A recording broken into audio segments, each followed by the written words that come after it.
Welcome back, everybody. This is The Horizon. We're on session 18, and with me are our regular crew of All-Stars. Max playing Alan Richer, Phil playing Frankie Pockets, and Uriah playing Red. We rejoin our three group of misfits at Basso's Bar, a seedy dive of a place. At the table, Frankie and Alan. Regaining his footing, standing, leaning up against the bar is Red. A massive man with metallic tattoos stands up from the table. He turns to Alan. All right. Well, you've asked for my help. We have an arrangement. Let's talk specifics. And he takes one massive hand and points towards the open door on the far side of the bar. Light trickles out of that door. Why don't we go somewhere a little private, gentlemen? Jerry. Yeah, what's up? Tell the crew we got a job tonight. Gather the boys. We'll meet at the clubhouse. Right on.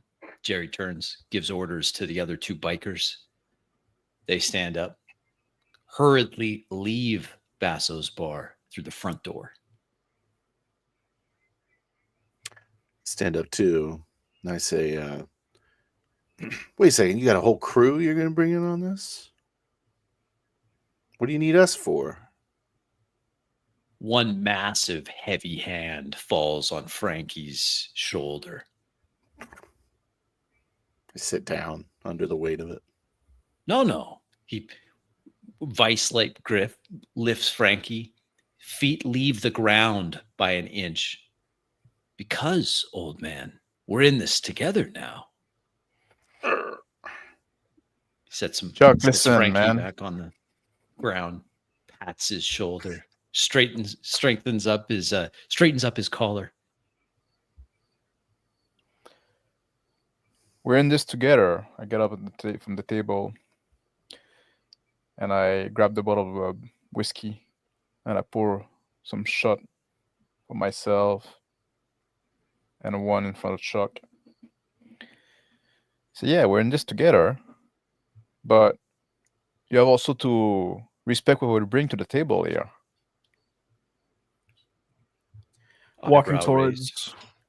Walking towards the table, sort of clutching at my neck after being accosted by Chuck. Well, I'm with you fellers. Chuck, eyebrow raised, looks over at Alan. What you bring to the table, huh? I grab one of the shot I just poured and I raise it in front of Chuck. I say, I'm not the kid that used to just do your errand around here, right? I acquired some skill and some assets while I was away. I downed the shot, slam it on the table. Chuck picks up the shot glass, just holds it. All right. I look forward to hearing this. And what does Frankie bring to the table? I say, well, we bring plenty. We bring the information about the heist. Finder's fee. That's what we're talking about here. You got me running an op with you? What am I? I'm like a 60-year-old man. Look over there. I look at Chuck, I say, and the old man got skill. You know? Our price isn't high, Chuck. It's a good thing, too. Please. Raises one arm. Gestures to the door. After you. Let's talk about this information. In my office. I grab the bottle of whiskey and the shot glass on the table, and I start walking toward the office. Glance at Alan. Try to double step for a moment to keep up with him. Start walking with him. Give a long glare to Chuck as I pass by, following behind. The mountain of a man smiles, nods at Jerry. Private event. Put the sign out. We're closed. Follows into the office. In the office, much nicer provisions. A nice leather couch. And off to one side, an entire bank of monitors running off some advanced processing unit. Seated in front of the monitors and screens is a young woman. This young woman has a complete total immersion rig on. The entire upper half of her face completely covered with a mechanical contraption that's plugged into the processing units. Streams of data and security feeds all flickering over these screens. He says, yeah. You're not the only one, Alan, as he closes the door behind him. Please take a seat. You're not the only one that's improved in her skills, or in their skills, excuse me. You remember Naomi. She's the best cyber rat in the business. I lean forward and I look at the figure of Naomi and say, yeah, I remember her different. You're right, she did level up. You just had to get her detoxed. Turns out she's got a head for numbers. I chuckle. Put my hand on the chair behind Naomi and look around, trying to gauge the modernness and cutting edge level of this rig, whether it's might be a couple cycles back, possibly. I don't know. High end. Looks surprisingly new. Worth a lot. It's an awfully nice little rig to leave to a little junkie. Chuck walks around to a desk and sits down. Looking at the layout and her and that the immersion rig. So it's quite the setup you got here. I don't know what half of this stuff does, but I trust it'll all be useful in our endeavors. Sort of walk over to one of them and start like tapping on a screen. I sit down in the couch, put the bottle of whiskey in the little coffee table in front and the little shot glass, fill the shot glass, and kick my feet on the table. Chuck leans back in a chair that protests under his significant weight, augmented musculature. Okay, you mentioned you bring things to the table. I'm all ears. Oh, 1 second. Naomi, her fingers twitch just ever so slightly as she interfaces with the computer. Why don't you check in on our friend Shear? I'd like to know what's going on at that Porter mining facility. All right, you were saying, Alan. Move over and to the couch and sit down next to him. Next to Alan. So you see, what was your plan on getting there, Chuck? Like you just like wanted to go through the front door all together, like the cavalry, like showing up? Well, yes. Yes, I did. Naomi, why don't you show him Bertha?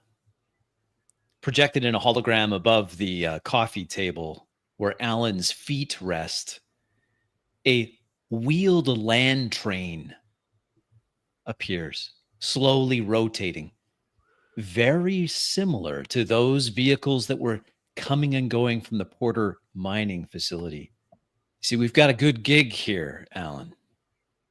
We've discovered that we, thanks to Naomi here, can slice into the control units of these big land transports being used to rob our planet of all of its resources. Once we're in, well, then we're in control. And there's a significant amount of momentum and or inertia in several dozen, well, hundreds of tons of rolling cargo. So yeah, the front door sounds just fine. What's your thought? Lean forward I and like- study the schematic. I grab the shot glass on the counter, I down it, and I'm playing with it in my hand. I said, I like what you got here. But what about like a pincher movement? If we both come from different direction at the same time. Sounds You know, like an old reach around, right? Just go. The syndicate's gonna come down on you hard if they find out you're messing with these trains, Chuck. well, who's going to tell him, Frankie? I don't know. How big did you say your operation was? What, at least 6 guys now, huh? I trust these guys. Yeah, right. I walk over to the hologram of the train, sort of squat down looking at it. Now that is something that I can get behind. But I think that Alan has a good point. 2 points of pressure leads to a quicker eruption of our blemish, shall we say. What is he saying? Can someone translate that for me? Say, like, what if you go bang on the front door with the big bird eye here, and we come from the back, or Okay. from the sky? From the sky. What aren't you telling me here? I look at Alan? Frankie. And I say, you're talking about the horizon. You're going to risk the horizon for this? I mean, no offense here, Alan, but it's kind of putting all your chips in to get kind of a small return. And this guy, Chuck, he's got plenty of guys to get whatever's in that warehouse. Frankie, isn't that the kind of job that the horizon is made for?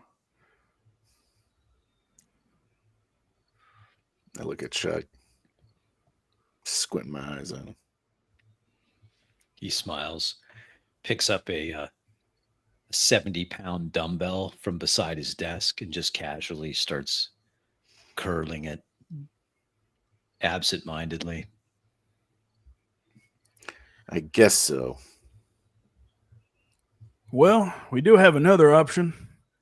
And my voice changes to a perfect replication of Shear's voice. We can always take the subterfuge approach. Hey, neat trick. Why don't you sing better?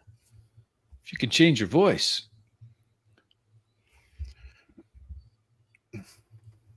I think I do pretty good. Don't have a large repertoire yet, but Yeah, he sings just fine, Chuck. A feminine voice comes over hidden speakers in the ceiling. Alan, good to see you again. I look at Chuck. Say, did she lose her vocal cords or what? No, I still have them. I just, once you're in the, in the net, it's hard to pull out, you know? I get what you mean. I thought you would. Dog. She has a full it's got a full persona interface. Yeah. Very cutting edge, actually.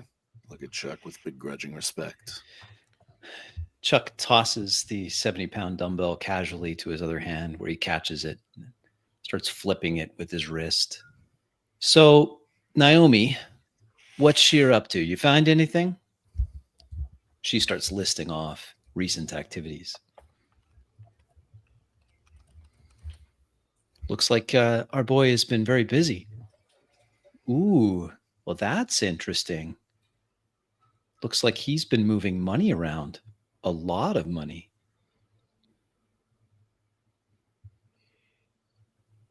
Well, I told you that cargo is super valuable. No, that's not what I meant, Naomi says. Is that Frankie? Frankie, I'm sorry to hear on the screens pictures of Frankie's junkyard burnt to a rubble appear. Sorry to hear about your place, Frankie. Do you want me to help you file the insurance claims? Insurance forms start popping up. I believe your policy is, yep, there it is. Will you stay out of my records, Naomi? Oh, right. Chuck.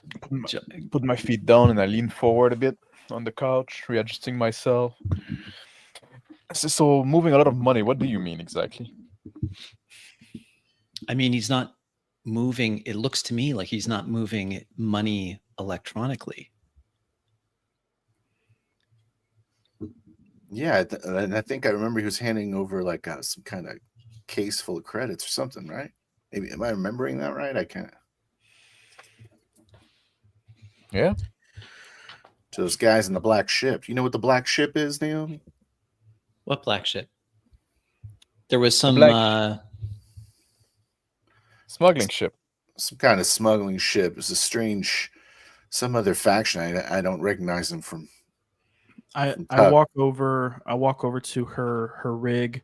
I rest a hand on the counter next to a module, and an image of the black ship pops up in on one of the screens. The voice again disembodied from the speakers. Ooh, that's a nice trick. That's very helpful. Just take me a minute. Let you know what I find. So so Shear's moving money. And not electronically. Any man moving money, especially out of the scrutiny eye of people who'll be watching, that's a man who's trying to either get out of Dodge or he knows something's about to happen. Well, at some point it's going to be done here, right? He's not a local, so that's the thing. They bleed this place clean, and then they get away with all their ill-gotten gain. Right, once his overhead gets too large. Maybe the well's running dry. Say, I get up and I get to... You got any water? Chuck? All this booze everywhere. Pulls open a drawer from his desk. Pulls out a glass bottle and tosses it to Frankie. I try to catch it. Drop it. Shatters on the ground. Why don't you just hand it to me? I rush over to help Frankie with the shards. Walk over. I look over to the right, see if I can see a towel. Stand up and just walk past Chuck. I get up from the weightlifting equipment off to the side.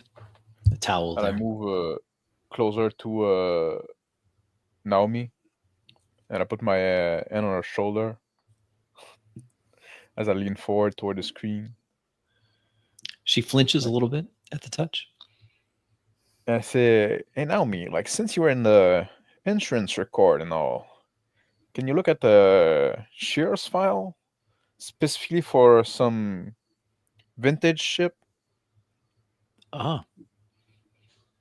Well, that's funny. She says, these records have been, it looks like there's been some changes in their inventory. Here. And she pulls up this file. It appears hovering in the air as a hologram. This file has been altered. And this, she does some magic in the computer, is the original file.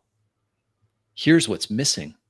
Several line items, including one CX300. I assume that's your ship? Well, that's the ship we're interested in. Oh. I assume. I've got an ident on that black vessel. The one you said was a smuggler. Ooh. I reach the towel, pick it up, looking over Chuck's shoulder, just trying to get a pass over to see what he's got on him for valuables.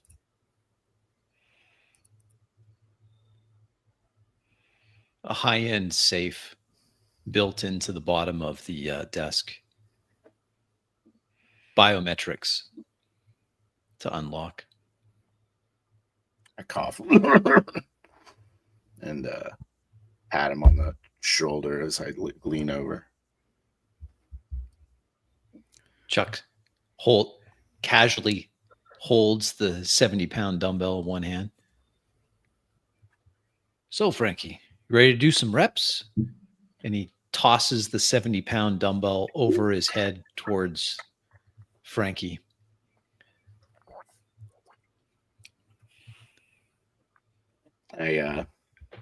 Failure. I try to catch it and I go, oh! Fall down on you son of a bitch. Throw it off him. Handful of shards of glass. They all clatter to the floor as I rush over to and just picking up the dumbbell like it's nothing, scoot it off to the side. You all right, Frankie? You all right, man? Yeah, I'm all right, Red. I look at Chuck and I say, like, what's wrong with you, man? Just like, Hey, I'm leave the just owner alone. having some fun with these. It's fine. Well, plus, Chuck looks over at Red. Looks like he's got his bodyguard thing all figured out anyway. Yeah. So I put my hand on Chuck's chair and like try to lean up. I try and search his pockets real quick. roll. I'll make it a 6. Success. A black card, the shape of a cred stick, falls into your hand. I kind of do it and I say, I'll get you. I'll owe you one, I guess.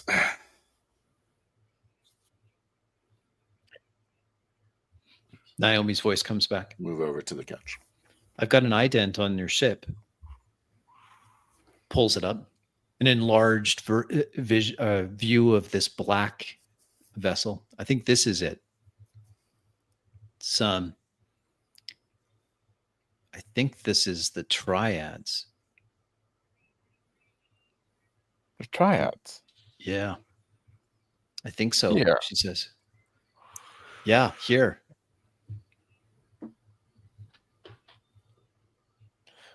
What the custom agency, like, what did the called us regarding a ship that they didn't like? Did they have any information? You know that? She pulls up the log record and displays it. You mean this one from 36 hours ago? I look at my wrist like if I had a watch. The voice, disembodied voice. I know you don't wear a watch, Alan. Rubbing my arm, sitting on the couch. I say, you guys keep slicing into all these networks. They're going to eventually trace you.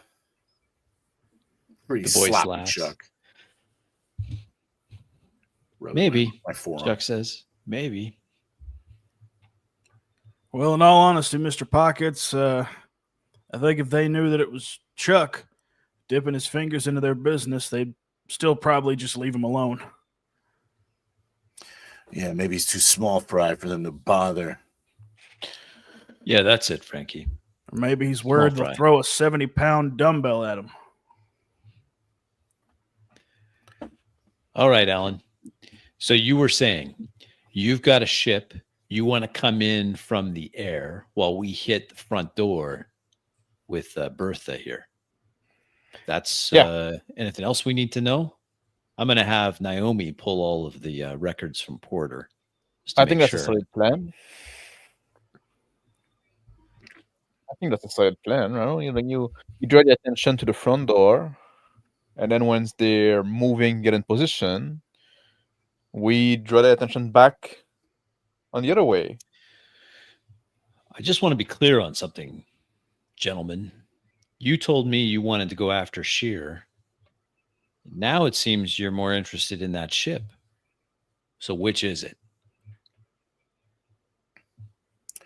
Oh, We changed the plan because you didn't seem like you were on board with some bloodshed, so we made it a profit-seeking mission. Remember? Look at him. You want to go after Sheer? That'd make me even happier. I stand up. I think what we're getting at is what's good for the goose is good for the gander. If you catch my meaning. I just like shake my I head. most definitely do not understand you. maybe it's like a kill one bird with two stones. Two birds with one stone. Two birds with one stone. One bird with two. Where have you been? What? No, yeah, it's They're just saying they agree with me. man. Like, Chuck, damn it. Yeah. Just say that then. Yeah.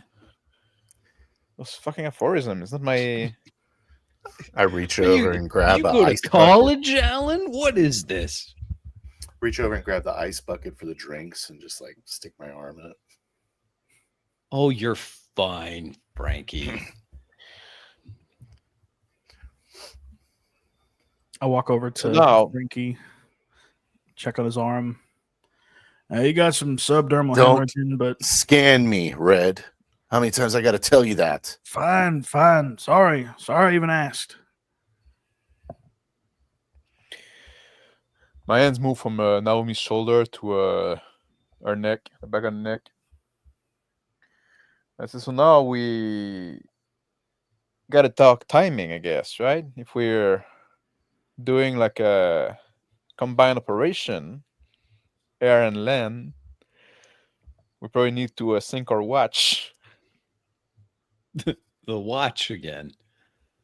Okay, let me get this straight, Chuck says. Straightens up a little bit. Straightens his leather vest over his bulging, modified musculature. You're coming in from the sky. We're hitting the front door. I want the cargo that Sheer was getting all in the dead of night. You want Sheer and the ship. Are we together on this? We just want access to the ship for how long, Frankie, you think?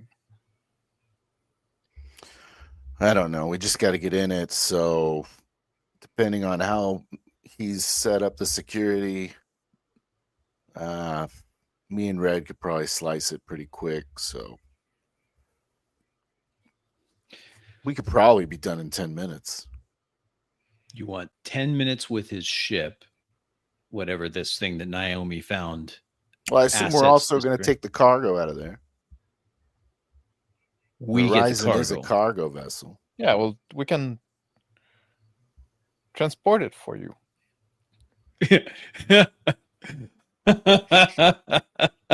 What's the point of making a distraction if you're just going to go in there anyways? What? You know, If you're just going to barge into the whole thing, then we'll just come in and after you while you're doing the cleanup. What do you need us for if you're going to kill everyone there? Who said we're killing anybody? my hands leave Naomi's neck slowly, dragging my finger on the skin a bit, and I go back to the bottle of whiskey, fill a glass. I say, you know, Chuck, we'll have to trust each other if we want to work on that for the success of the operation. How are you going to get the cargo out, Chuck? You let me worry about that, Frankie. Well, there's no skin off my back, Fine. Frankie. Then what did we do for you? I guess we're just going for ourselves, and that's our end of the deal. That's fine by me. Thanks for the cover. You damn fool. If you're not going to trust us, what's the point of even... Just shove my fist back into the ice. Let's get a roll on that.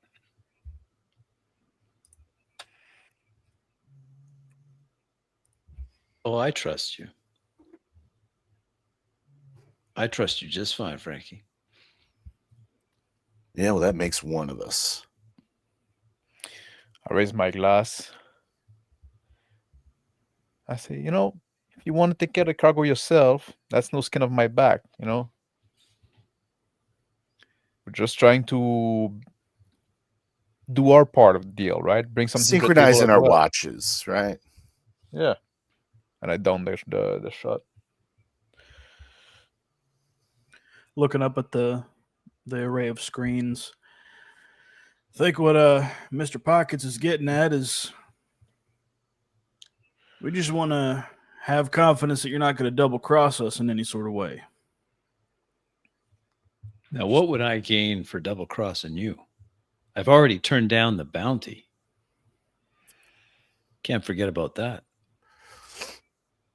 Yeah, Frankie. maybe. Well, let Let's me not return the forget that favor I'm- then. Let me return the favor then, Chuck. No, Naomi's voice. Guys. Let's just all and go. Let's just take a step back here, right? Although now that I know that you're double crossing the syndicate, I guess we both have a little bit of a nuclear option, don't we? Squint my eyes out. True. So Frankie, let's try to cool down a bit here. Let's try to work together, right? Let's try not to be like a knife drawn or whatever. This guy just threw a 70-pound weight at me and knocked me on my ass. I'm sorry if I'm a little heated. Yeah, that's justifiable. Chuck, what do you think about your attitude? Chuck, I want to work. All I want to right, work with you. I Frankie. want to make the profit. All right. All right, Let's I'm just sorry about the wait. All right. Let's both joke. bury the hatchet. Let's both make some profit, so we don't have to keep arguing about this damn debt. Yeah. Enough of the bickering. Naomi's voice comes over the speakers. Well, if we're all done with the dick measuring, I think I found something that is quite interesting. A number of financial spreadsheets start streaming through the air on holograms. I think I know what Shear's doing, she says. I think he's laundering money for the Triad through the reclamation of the Porter mine. The Triad's using this as a way to integrate or layer in, wash this money that they're getting. Look at these figures. Millions, billions of dollars of kilo dollars moving through this. Yeah, I think his cargo is, I think that's cash. I think he's taking cash from the Triad and he's laundering it through the reclamation of the Porter mine. And that's fine. Now you can take that cash from the Triad and we'll get Shear. We'll get access to that ship that we're looking for something that we don't need to elaborate upon. And then everybody's happy, right? Trust me, it's not as glamorous as crates full of cash. I look at Chuck. I am satisfied, gentlemen. Turns All over right. red. Is this the point where you say something? I got nothing. I just laugh. Naomi, one of the screens changes and it has an outline of Red's face. And then it completely and then it goes blank. Just a fraction of a second, Red. Oh, hold on. What? Something just popped up on the screen there. What was that? I turned toward Red and I put my hand on his hand when he's pointing, and I pushed the hand down. So Red, let's not open another can of worm right now. What do you want from us then, Chuck? Are you just saying that the information about the cash is what you wanted, and now? Well, we wouldn't have stumbled paying us? across it. We wouldn't have stumbled across it, Frankie, unless you had told us, right? Okay, I got and you're Naomi working on other things. and us using this as a distraction is kind of what our finder's fee is going to be. Is that the arrangement that we're talking about here? Seems fair to me. Oh, he puts one fat, grossly over muscled finger up. And then he touches his ear. Okay. Everyone's ready at the clubhouse. You need to give me about an hour to get to my ship and get everything ready Okay. there. Is this synchronization that you're talking about? Timing is everything? Yeah. I walk over to Naomi and again set my hand back on the counter or on the right next to the computer module. She flinches away. A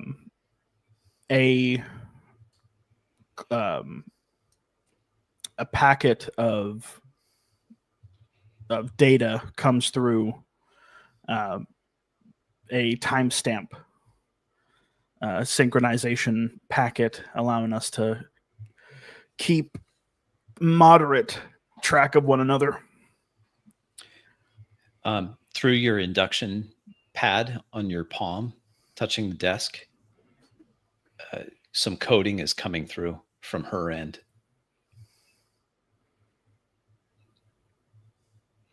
Complex task. Beta 5, beta 2.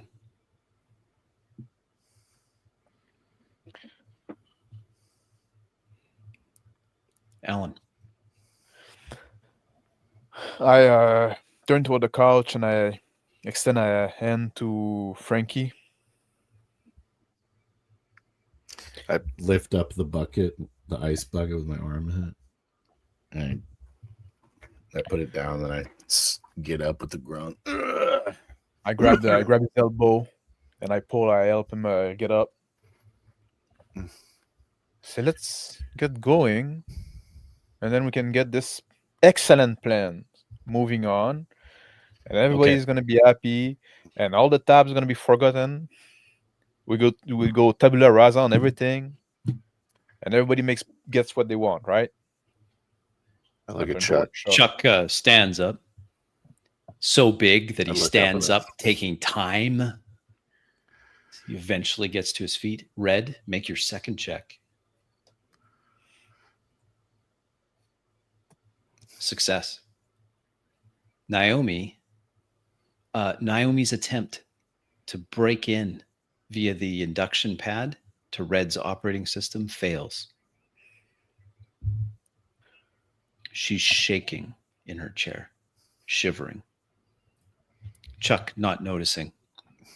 Yes, all right. Now, we're going to need to somehow coordinate. I know we've got the time, whatever the Western cowboy here said, but I'd like to be able to contact you just in case something comes up and we have to scratch it. I point at his data pad. I said, I gave you my number already. So you're going to be reachable at this number, right? Yeah. No matter unless what. I'm in the shower or something, but I smell my armpit. I should be good for another few hours. You smell fine. Who cares? Trying to impress Thank you. Naomi? I pull out a little tablet or a little handheld, and I like flick some, basically like a virtual business card up into his large system, and I say, "There you go. There's my. If you need to contact me on the pad or whatever." All right. Yeah. Or you So, can just have her call me, right? Like for whatever reason. Yeah, she probably knows what I had for breakfast yesterday, for God's sakes. This rig. I send my own line of code to Naomi, an encrypted message. Are you okay? On the same encrypted line back, a text message appears in Red's vision. I want out. Help. I say, that's. I'm glad we could bury the hatchet here. I take my hand out of the ice and Extend it over to Chuck. Chuck, big smiling grin, revealing gold-plated teeth. Of course, Frankie. A giant of a hand completely envelops Frankie's. He doesn't squeeze too hard. Stare at Just him. enough. Shake that. He Give him a winks. nod. I grabbed a bottle of whiskey from the coffee table and I head toward the door, pull the door open. I say, all right, now we're gonna head out for a ship, and we'll get in our way. So we're ready to step into action when you're ready with your big birder. We'll be ready. Plus transit time there to Porter. Bake in a little bit of wiggle room. What do you say, Naomi? She says 3 hours, 17 minutes. Let's call it 3.5 hours, just in case. Plenty of You time need for a shower or something. Shower. Yeah. Another line in response to her cry for help. Very simply, how? A comm ID comes across. Secure comm ID.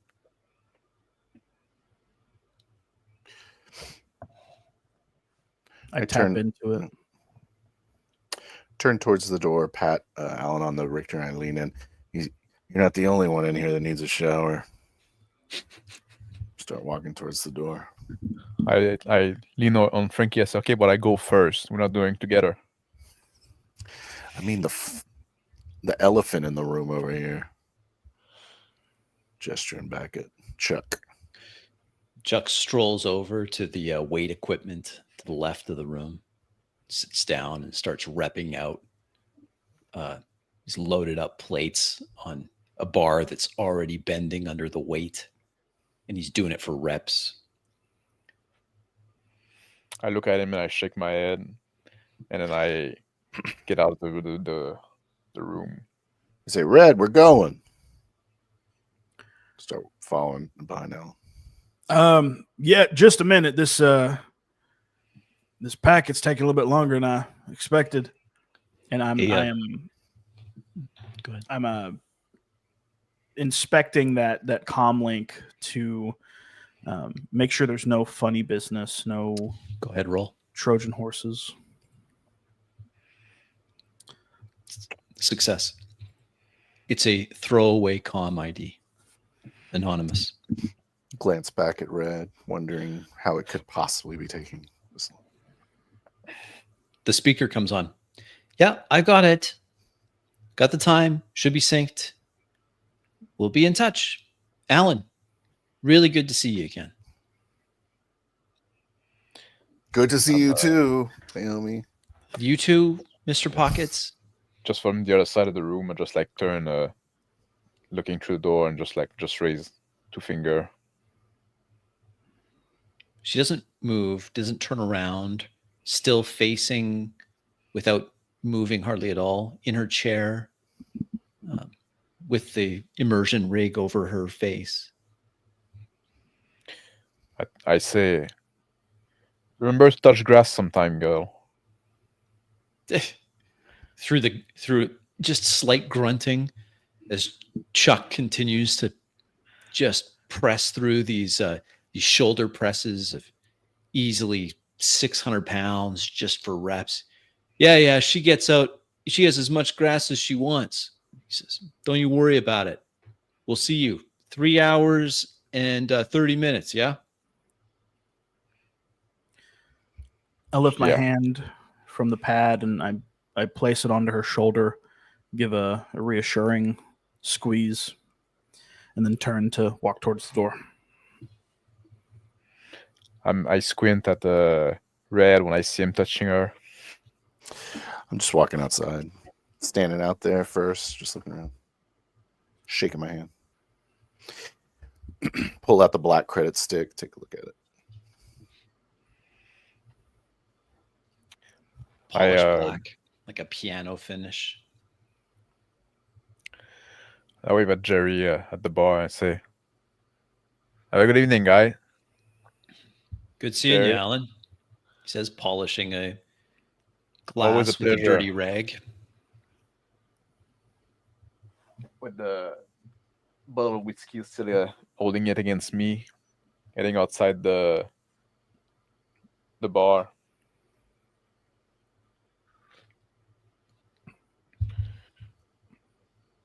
Passing by, sorry about the guitar.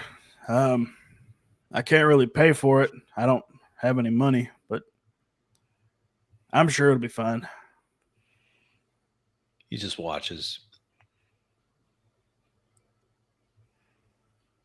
I see Alan as he's leaving, and I like go like this, signaling for a cigarette.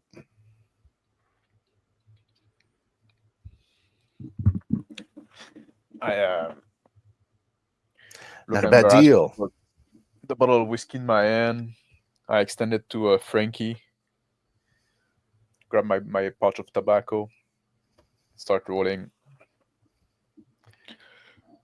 I take the whiskey and I throw it against the wall. And I say, you drink too much of this shit. About to go on an operation here. I said, what the fuck, Need man? you clear-headed. For that, like, you're not having the cigarette. And then I hand him the cigarette over. I'm fucking with you, man. Thanks. I start rolling one for myself. Sort of staring off, almost pensively in the distance. Now I know I can't be the only one who thought that whole get-up with Naomi was rather unnerving. Let's go in the car, Red. I just eyeball Red and start walking towards the car, lighting my cigarette. Teresa's former cargo cover truck sits there where it was left next to the curb outside of Basso's bar in the perpetual twilight of this district. I go to the driver's seat. I look at the bikes that are parked in front. I look at Frankie. I say, I need to get me one of those again. Well, I got a feeling that you're going to be able to do that pretty soon. I wink at him. I eye the bikes. Yeah, they are pretty nice. As I hop into the bed of the truck. I get in the passenger side.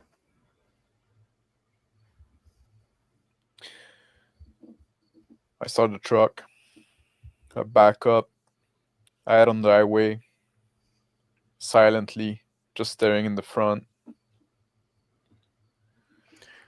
After a few minutes of driving, I look at Frankie and I say, we're killing Chuck, right?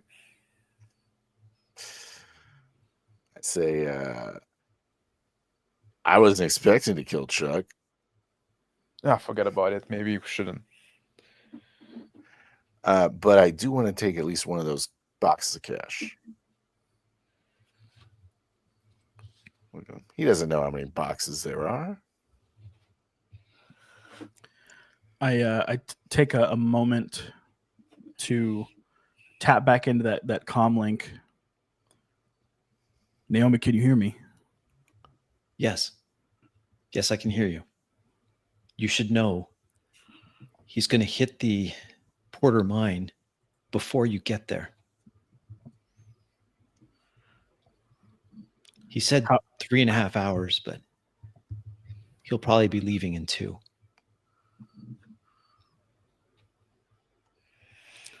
Never mind that. How are we getting you out of here? It'll only be Jerry watching the bar. Come back for me, please. I want out. We won't leave you behind. So you think we get away with getting 2 of them?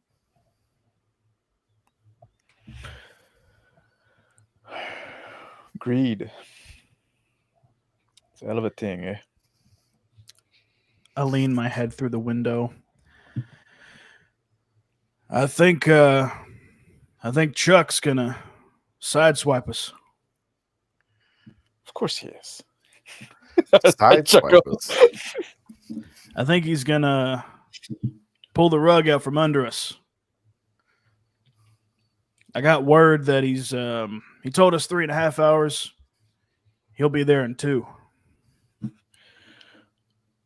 Where you got that Back hip, intuition from, Red? Naomi,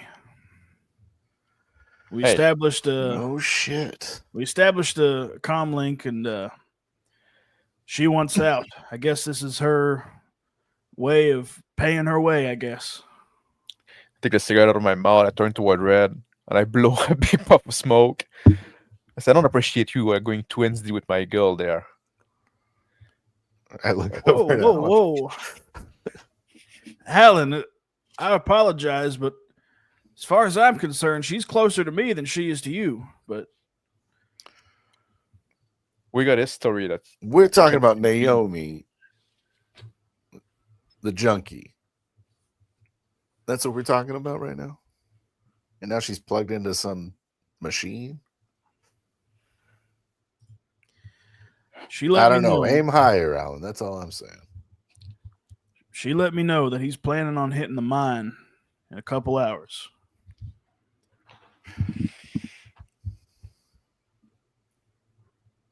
He'll be Well- there early. we need to figure out a plan.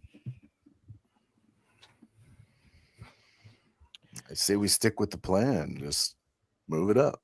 He's still going to be a distraction. It's still gonna be a Unless distraction. he's going to use our plan. Nah, he goes there in 2 hours. We go there in 2.5. It's not When like he he got the doesn't. brunt of the assault, got a big distraction. Then we reach from the back. We just give them like a little bit of advance. I want to get Sheer though, but I say we don't kill him. He's valuable alive. This to-do list is getting a little long here. Who cares once we got the horizon fixed? That's all I'm saying. Yeah. We got a couple crates of cash. Who cares what Shear's doing? He's going to get offed by the triads. They're going to wonder why he's short. What if we sell him to the triad? Or Making it so sell him his life complex, back. Alan. You're right, man. It seems to me like they sell already what? own him. We're going to sell him money? How does that work? Sell him money? No, sell Sheer. Oh, you sell to the triads? Yeah. What are we even talking? So now, ransom. so why would he's their agent? I think I catch your meaning there, Alan. So you're saying because he works for the triads, the triads will know, pay man. for I his don't know. return? Maybe. Or maybe he's gonna buy his own fucking life back. Well, considering the amount of cash that's flowing through that place, I reckon they're willing to put in a lot of investment just to keep it running. I've already got one guy with the bounty on my head. Yeah. I don't need the triads putting a bounty on my head. Now I can't leave. I mean, if I leave the system. Frankie, I gotta say, now it's this case of the student surpassed the master. This is the case where the student thinks he surpassed the master. And the master has to put him over his knee and give him a good spanking. Blow smoke in his face. Let's get back to the horizon. Be able to think better over there. Here's what I'm concerned about. The plan's good. If he does, that's why it was so strange to me that he was offering us basically everything we wanted for nothing. He's going to do the plan. He's probably going to have someone attack the warehouse while he causes the big distraction. Otherwise, how would he get the crates out? That was the whole point why his plan didn't make sense. Oh, I get what you mean. So you think he's gonna replace us with somebody else? He's going to have a crew in the air. So here's the thing we can do. We can ignore the plan and just do nothing. Maybe we can go late. We can go on time, or we can go early. If we go late, there's no crates of cash. I can tell you that. But But I They doubt might he's be going for distracted the enough ident. that the ident can be easy picking. Yeah. And then we can just leave, be on our way.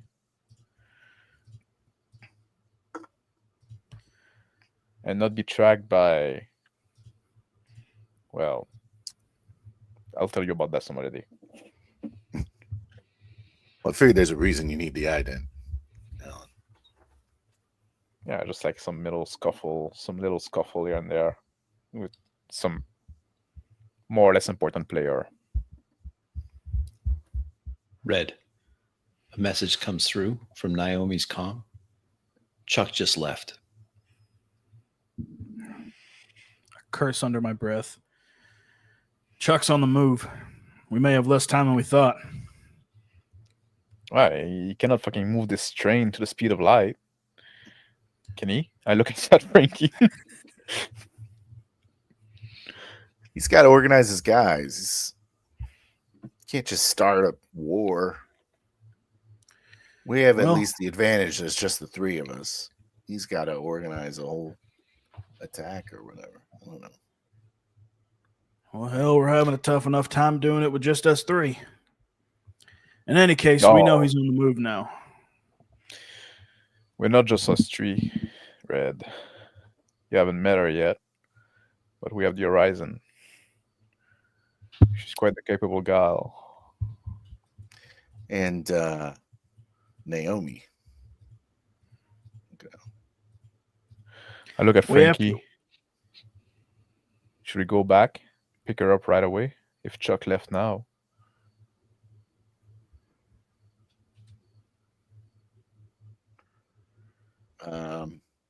For what? Is it worth having a straggler hanging on to someone before the action even begins? She's probably more effective where she is right now. Apparently, we can talk to her. So It's no good for her. she's being an in admin for jail. Chuck. If she double crossed Chuck, then she's right where we need her to be. But if thing goes awry and we have to leave in a rush,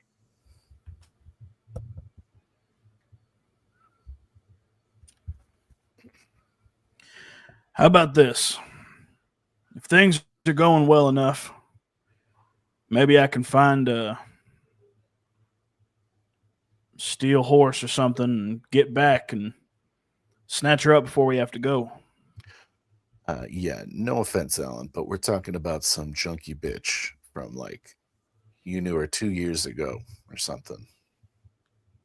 You're gonna risk your life for her? She's Mr. strapped Pockets, into that thing.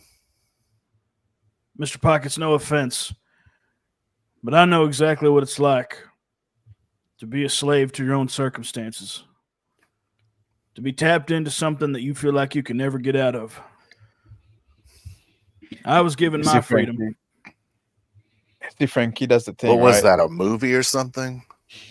For you, like it's all about like numbers and money, right?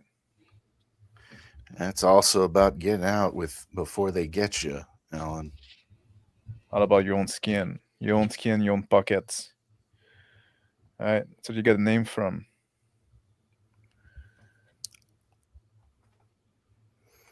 Hey, Take a long drag of a cigarette. I'm still here. Outlived a lot of them. See, people should be free.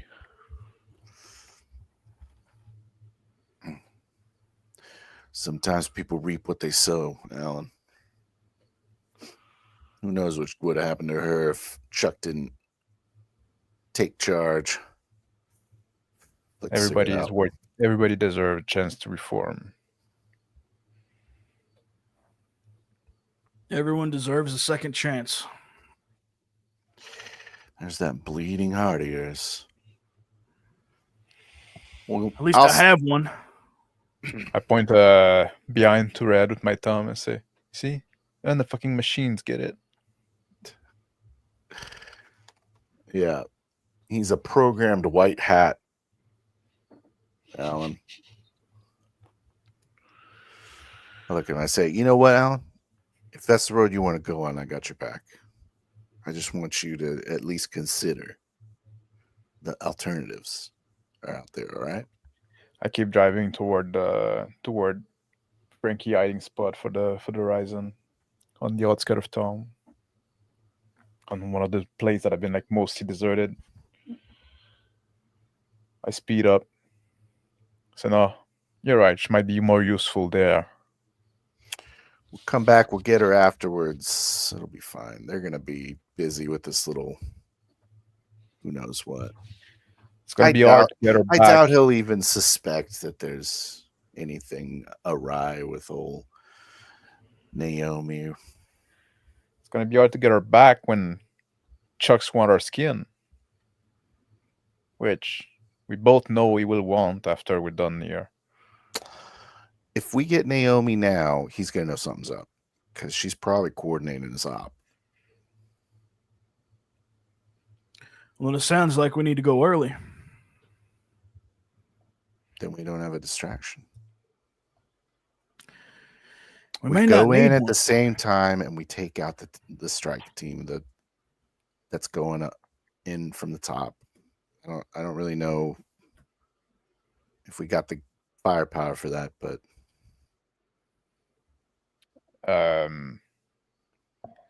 We're a bit probably have short at on least- firepower. probably have at least a couple guards. Yeah, the horizon is not weaponized. Red, maybe you could ask your new girlfriend. I look at Frankie from side eyes. I kind of smirked to myself. What am I asking her for? How many people are in the other team, or if there is another team? Everything she knows about the tactical support she's offering to this operation going on. Fair enough. I'll do that. And I reestablish the comm link. Go ahead and roll. I roll down a window and I throw the leftover of my cigarette out. Success. After a brief delay, Naomi answers. Naomi, how many people are with Chuck? How big of a crew is he carrying? Dozen armed men, plus him. I'm just getting the details now. I'm talking to him right now. Okay, I've got it. Oh. Well, that's new. He plans to use Bertha as a battering ram. The guys are coming in after. It's a smash and grab. They're going to make it look like an industrial accident, like the programming went haywire on a land transfer unit. These big land trains. Yep, he's just asked for the code. I'm coding it right now. Is there anything you can do to make sure that they don't get in? Anything you can do to make sure that they're hindered in some way so that they're not immediately inside? Not sure. He's going to know if something's up. A hint of panic in the voice. Roll.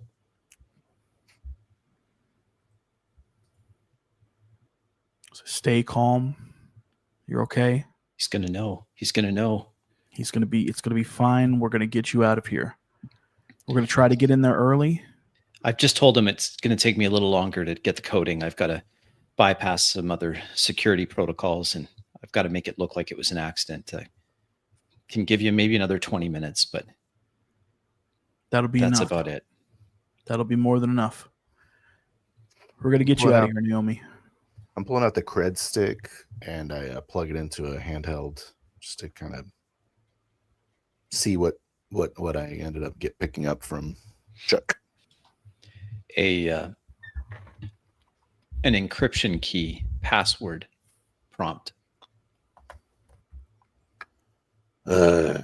Sign. and start throwing my little kind of small time icebreaker programs at it. Roll. That are on my handheld.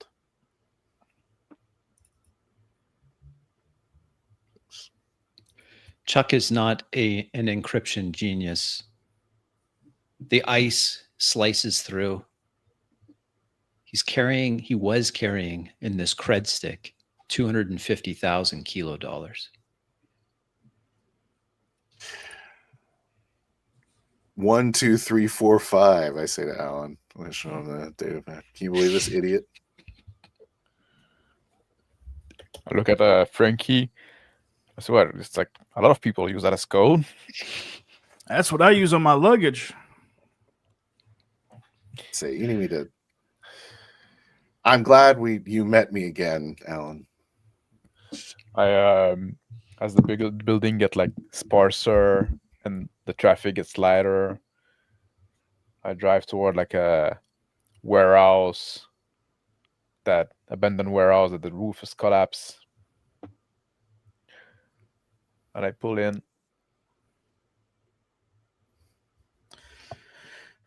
According to Naomi, it looks like we'll have about 20 minutes. 20 extra minutes in order to get in and get out. Yeah, I guess I won't have that shower after all. He is pretty quick. Pull that cred stick out, stuff it in my bag, smaller pouch. I look at Frankie. I say, what if we had like a man on the inside of Shear's operation? We do. What do you mean? Shear. Oh, Shear's operation. You want to warn Shear? I smile. I get off the like truck. It, actually, Alan. I rub my chin.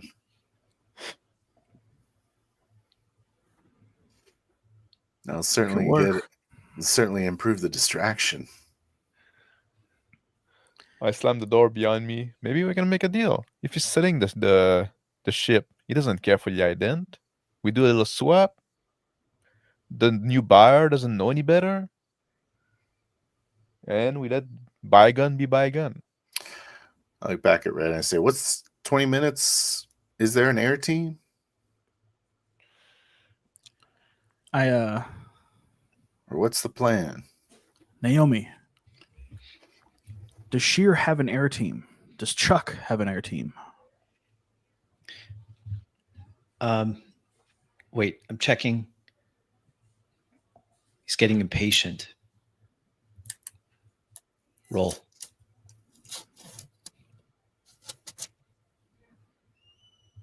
I'll make it a 4. He's getting impatient. It's okay. He wants to leave within the hour. I can only buy you an extra 20 minutes on top of when they leave here. No, there's no air assets. They draw too much attention. All right, that's all I need. You're doing good. You're doing great. You're going to come get me, right? We're going to come get you. No air units, nothing besides the drones. I move toward the door of the warehouse, and I jiggle a little bit to open it. And I step in. The truck. Exit the truck, walk towards the entrance as well. Hop out of the bed, looking at the massive frame of the Horizon. I must say, she is quite the steed.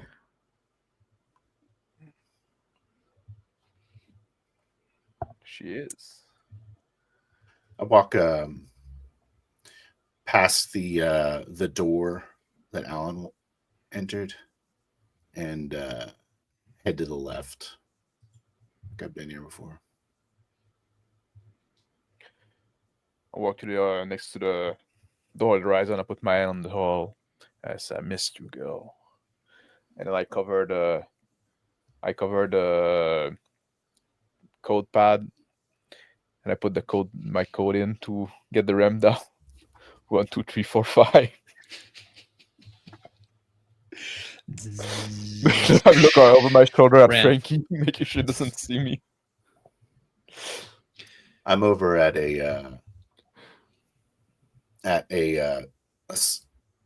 like a fuse box. I open it up and then put my hand on it, and it reads my hand. And a small hatch opens up on the floor nearby. I say, you said you needed some AM3? Always need the M3. Always need the thorium. This is a walk thirsty down. girl. I walk down the steps of this lit, like, underground basement passage into one of my hidden stashes on planet.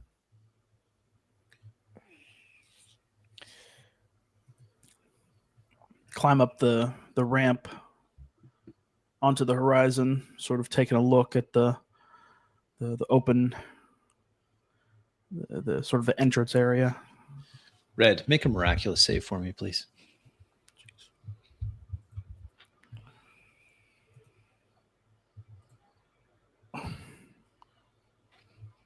Failure. Overlaid on the inside in your vision, schematics start appearing. The actual hallway main corridor of the horizon is replaced by a different hallway, much more angular, much more militarized.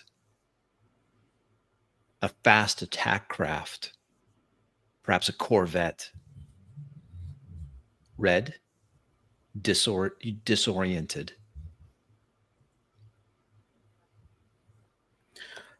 Place a hand on the wall, sort of steady myself.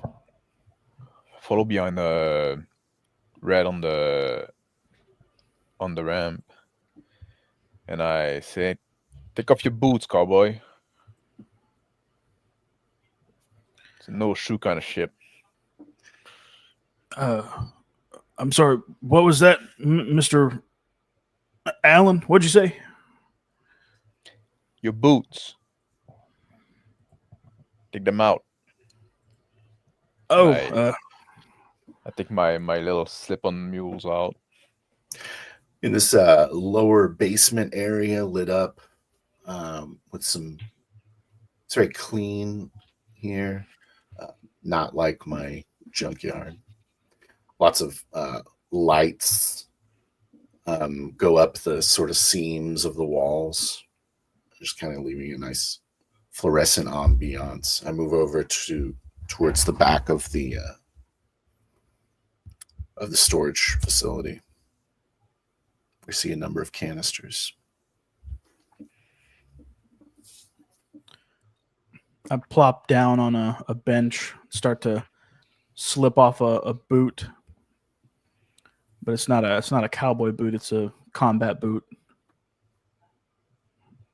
Sort of try to shake the visual out of my head. I look at Red, and I said, "That's why I like to wear those little slip-on. You should try some at some point. Easy to put on, easy to take out, no fuss about it." Red, a combat piloting manual starts rapidly integrating into your consciousness.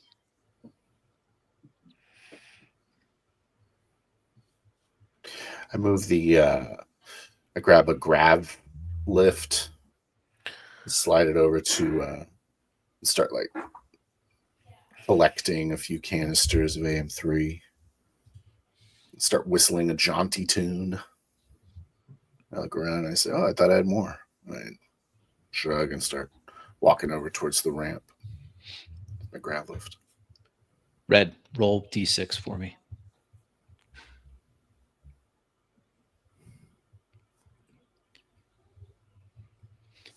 A call comes through.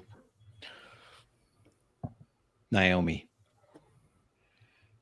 Red. Answer. Red. I tracked where you were going. There's something moving quickly towards that warehouse. It's dropping in from space. Red.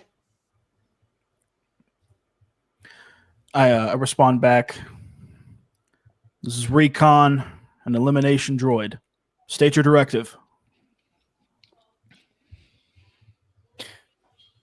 I'm staring where the coffee maker used to be, shaking my head, and I turn around and say, like, you said something in red?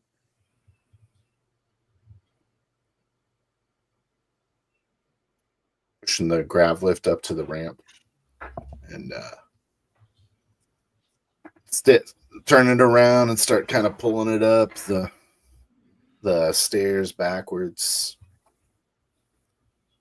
It's not too difficult as a grav lift. Red, I need a miraculous save from you.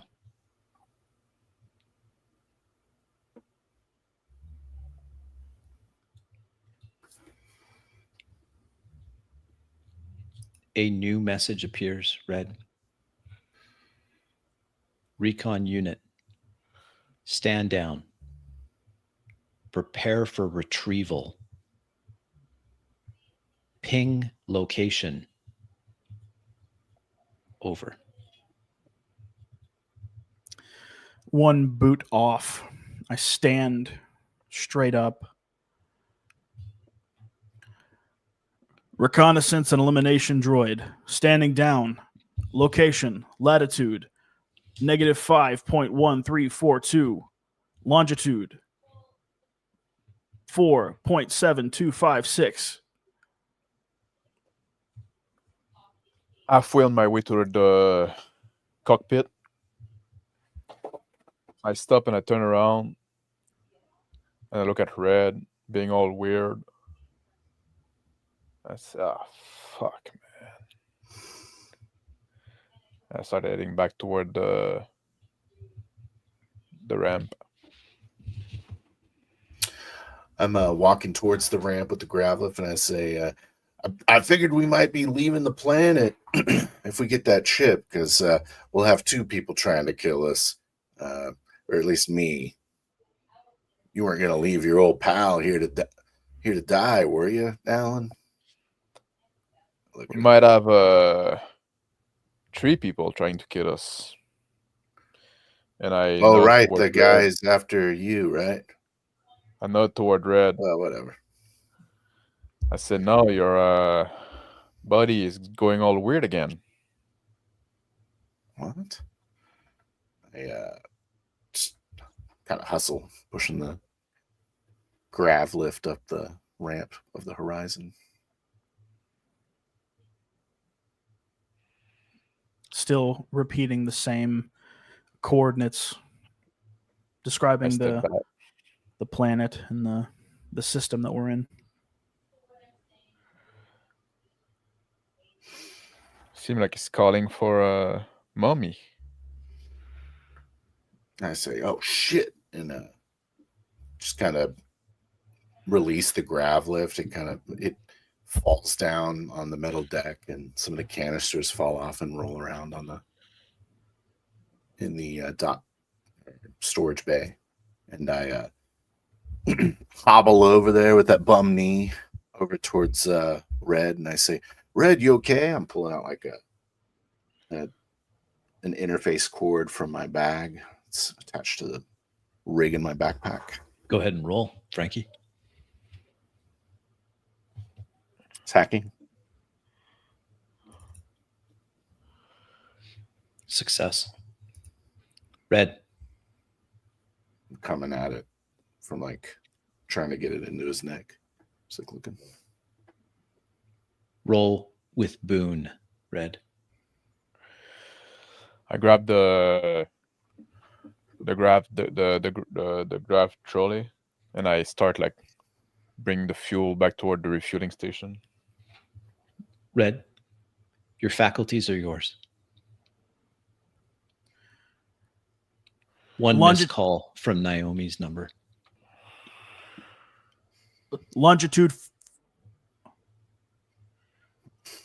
Red, if you can hear me, stop giving your coordinates. And I pull out a little, like, clench my fist, and a little holographic keyboard comes across my forearm. I start, like, tapping away. Mr. Pocket, someone's coming for us. They're coming quick. They're coming from above. Alan, we got to get out of here. I yell out. I click the missed call from Naomi. I'm transferring the EM3 to the EM3 reservoir. Now! Naomi responds, "What happened? I thought I had the wrong comm. I thought it was all over. No. I needed to tell you. Chuck wants me to contact the Triad. He wants me to transfer the information I found about Sheer. That he's skimming the books. I didn't say everything while I was there." I'm yelling at Frankie. I say, "You got an thorium?"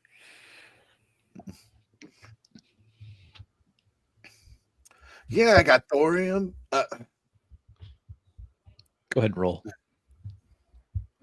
Just typing away. You want me to roll? Yeah.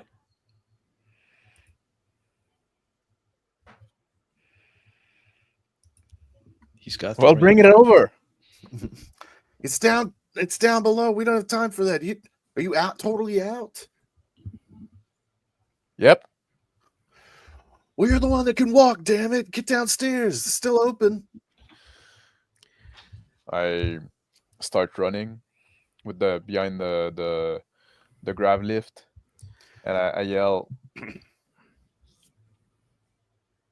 "Start the fucking lift off sequence, then. You know how to run that shit." I say, Roll. Red, I First need of a you complex. for. Yeah. I say, Red, I need you to help Alan bring the thorium on the ship. Are you okay? I reach up and pull the cord from my neck. I'm on it, Mr. Pockets. And I, quick as a flash, Naomi, I have to go. And then She's already following after Alan. Roll. The cord kind of winds like an extension cord, just kind of like flips back into my bag. Keyboard fades away.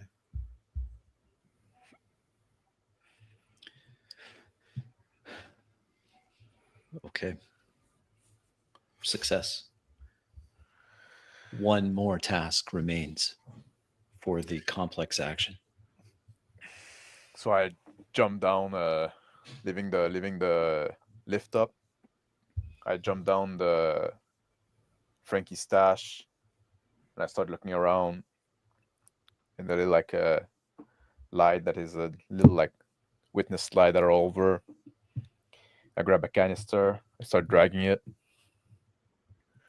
I say, "Red!" Running over, I slide up beside him. I got you, Alan, as I lift up the bottom half and place it on my shoulder. Tandem running this canister.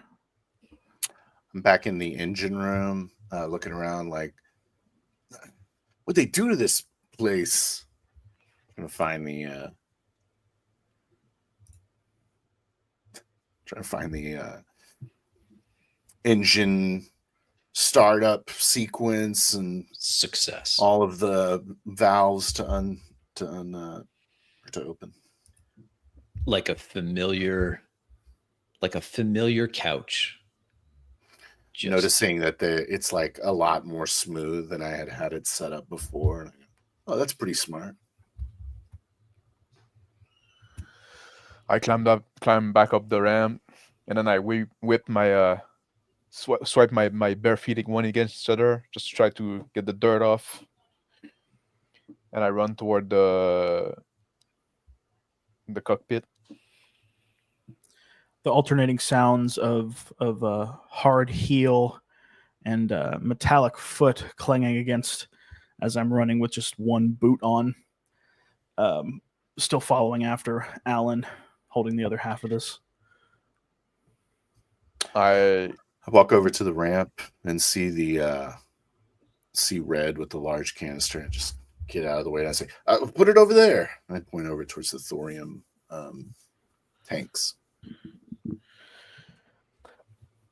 I said, I yell like, "You got this, Frankie. You can like do the refill." And I go sit in the pilot seat, and I like look at what Frankie did and finish the lift up sequence.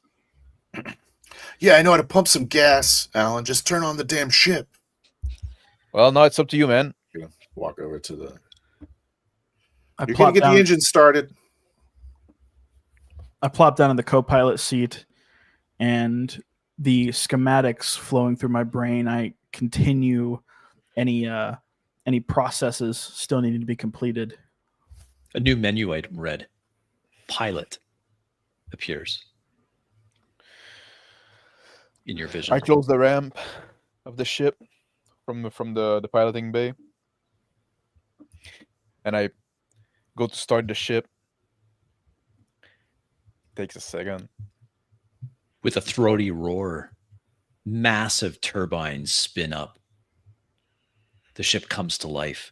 Dust from the abandoned, caved-in warehouse obscures the exterior windows for a second.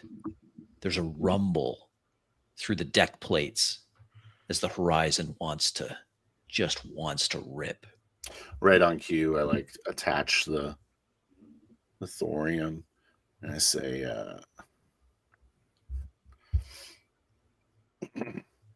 "You got fuel." I put a big valve open and it starts flooding in. I yell, "Hang out to something, guys!" And then I lift up the ship. What? As fast as I can. Internal momentum compensators struggle to keep up with the lift rate of the horizon as it blasts out of the warehouse. A sudden shock of air from its rapid departure, blowing out any remnant windows of the warehouse in all directions. She leaps into the air like she was born to be there. Fall over, busting my elbow on the side of that tank.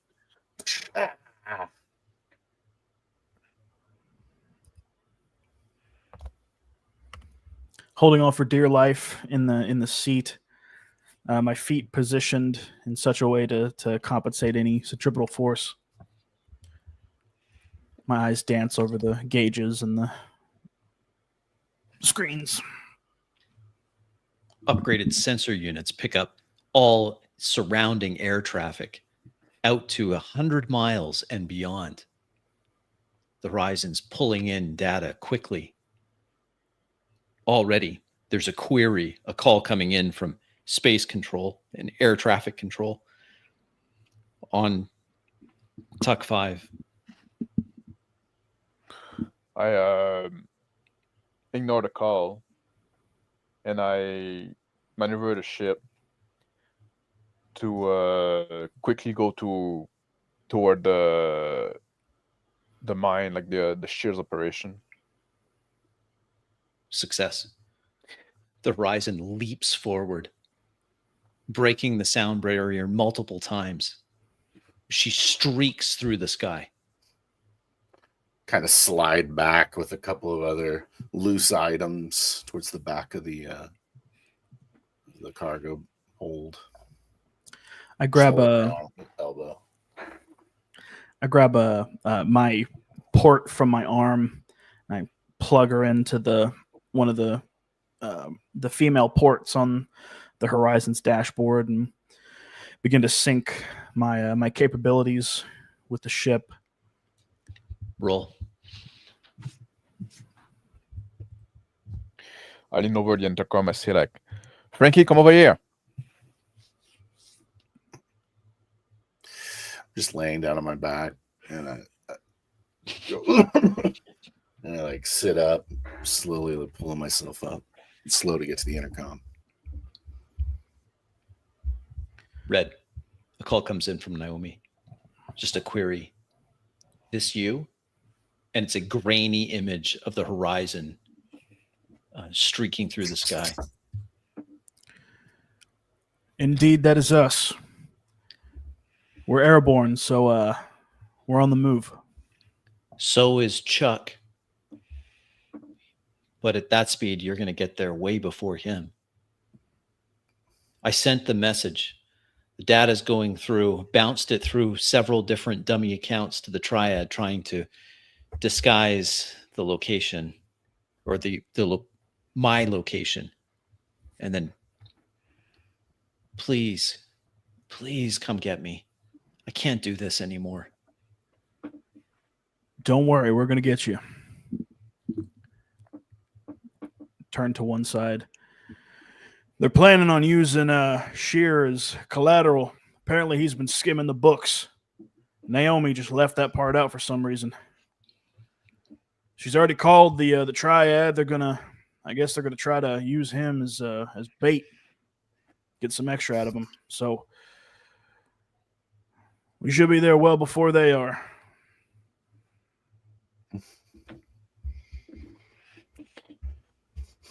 I'm oddly focused on the piloting.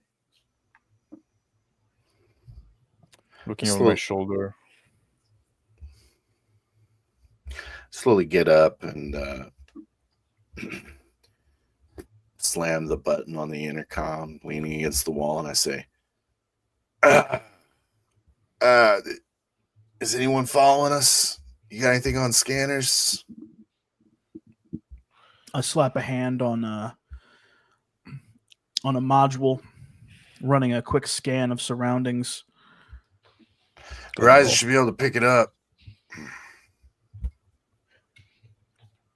I didn't know where the sensors. Success.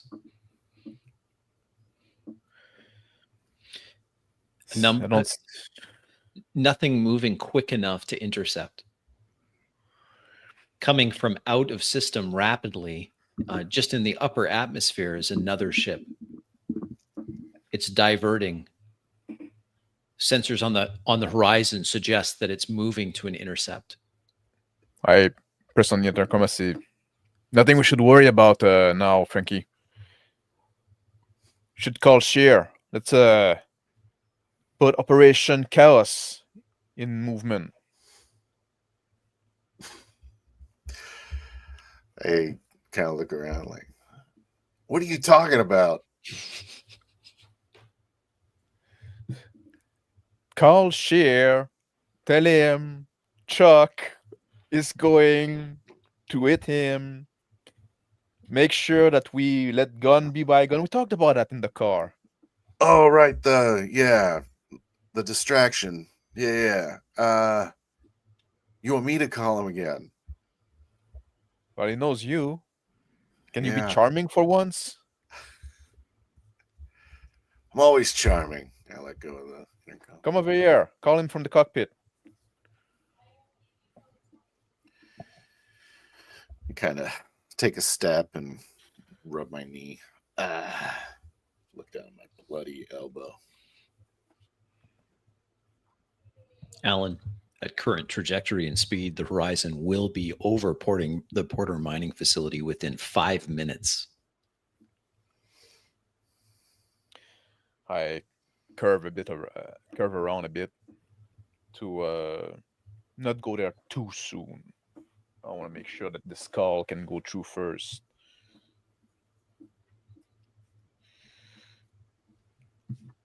Red. Sitting in the co-pilot seat, I sent a message to Naomi. Can you deal with air traffic control for us? I know you probably got a lot on your plate, but they're knocking down our door. We just need them off of our backs for a little while. I'll try, she says. Yeah, I think you're okay. But there's something else coming in Air traffic control seems very upset about some other vessel that's just breached Tuck 5 airspace. Blew It's not through any border or any the space station up orbiting Tuck 5 called out an alert, challenged this craft, and it's completely ignored all attempts at communication so far. It's not that same one looking for intercept, is it? Yeah, it's that one. Great. Oh, and there's more, she says. Looks like Chuck is going to be at the Porter facility maybe 20 minutes. Man. They move quick. Yeah. All right. I thought I had bought you more time. I'm sorry. Don't sweat it. Don't sweat it. We'll be there in 5. Thank you. I'm walking up the central corridor. I take a look over to the right, notice the glaring lack of my old coffee machine. Keep walking. Well, I got some bad news. Chuck's going to be there in about 20 minutes. It seems like they're moving extra quick today. Alan, we may need to punch it. And oh yeah, that spaceship that's looking for intercept is probably here for us. They're blowing through any security measures and they're making quite a ruckus.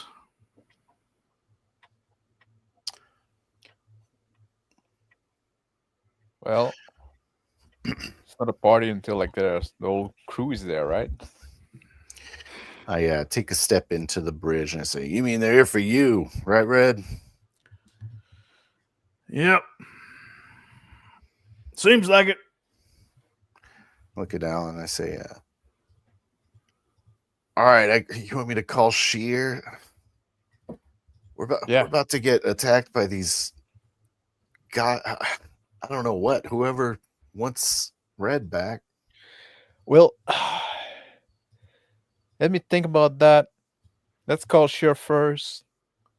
Warn that Chuck is going. Make it like before you giving information, make a deal for yourself. Then warn that Chuck is going. You got little time. In exchange, we get our life. We forget everything that happened between us. We get the ident. You want me to tell them we want it? Yeah. Let's make a clean deal. Shake my head. Card on the table. And then I'll figure out a way to use those fuckers that come for Red in some way. Yeah. Well, I'll figure it out. Never a dull moment. I sit down, hard, stretching out my knee. I grab Frankie's arm intensely, squeezing a bit, and I look at him in the eyes, and I say, "Don't you feel alive?" I say, "For now." And I press some buttons on the communicator, connecting it through my my handheld to Shear's last number he contacted me from. It rings twice, and then it's answered. A nasally voice. "This can't be who I think it is. Is that you, Frankie? You're a dead man." Shear, Costas, His if you face don't appears mind. in the screen. The face is in the communicator. The face appears, haggard, dark circles under his eyes. Suit, expensive, pinpoint shirt, open, askew. He's got some sweat beading. His hair is greasy, unwashed. Looks like he's in his office, pacing. I say, something going wrong over there, Shear? No, nothing's going wrong. Everything will be just right once I take care of you. What are you talking about? I'm the least of your worries. You already torched my place. Yeah, I'm just getting started. Frankie. I look over at Alan. I say, why don't we let bygones be bygones? I nod. What are you even talking about? He talks to someone of, what do you mean it's not responding to messages?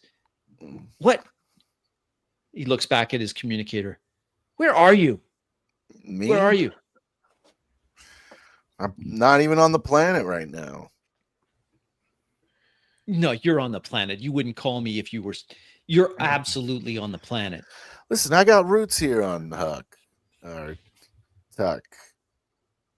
So yeah, it's important for me to not be wanted dead or alive, you know? And I assume it's important to you not to be wanted dead or alive. Is that fair to say? I got powerful friends. You have no idea. You have no idea the kind of hurt I nod can looking bring at- to bear. I'm not looking at Frankie, and I make See, a head like motion. I say, yeah, like the triads. His all color drains from his face. What do you mean? What do you mean? Like, what are you saying, Frankie? What are you saying? What have you done? I haven't done anything. You're gonna be so happy you talked to me. Because I'm the guy that's here to tell you the jig is up, Sheer. They know what you've been up to. Red, Naomi calls. I pick Panic up. on her voice. She says, I don't know. Chuck knows. Chuck knows. Chuck knows that I tried to double cross him. I'm sure he knows. Just calm down. Everything's going to be fine. How do you know he knows? How has he found out? He suspected me all along. He must have.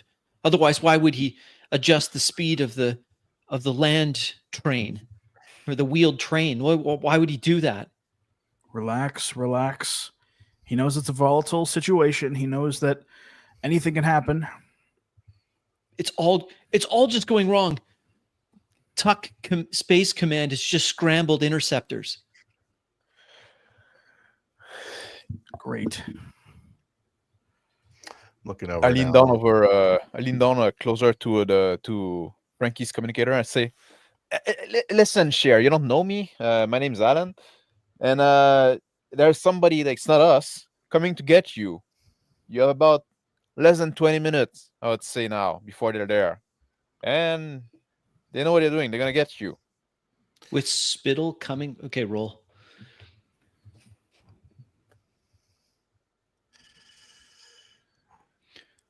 With spittle coming from his lips, spraying the camera of his comm, Sheer screams at his back at Alan through the comm. You can't shake me down. That's not how this works. And So then listen he up, cuts the asshole. comm, goes dead. And I look at Alice like, asshole. You told me to be nice. I've been nice. This guy's So, he's an idiot. probably should have told him about Chuck. Call him back. Well, speaking of Chuck, I think he knows. He might be suspicious. I go ahead and dial Sheer again. Roll.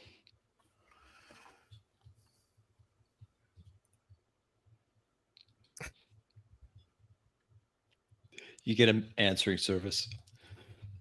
Failure. I say, don't say I didn't warn you. All right, Sheer. I hang up. He's not answering the phone anymore. Oh well. Say, well,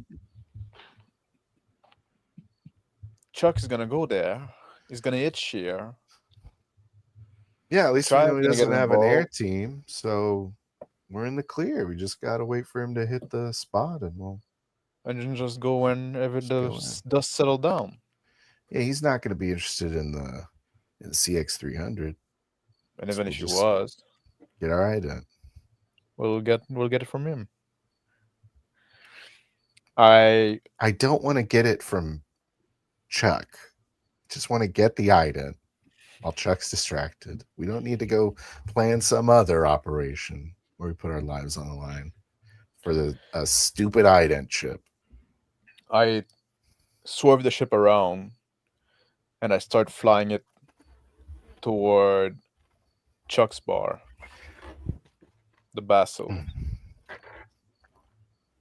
I think he's gonna be there for another 15 minutes. Is that right, Red?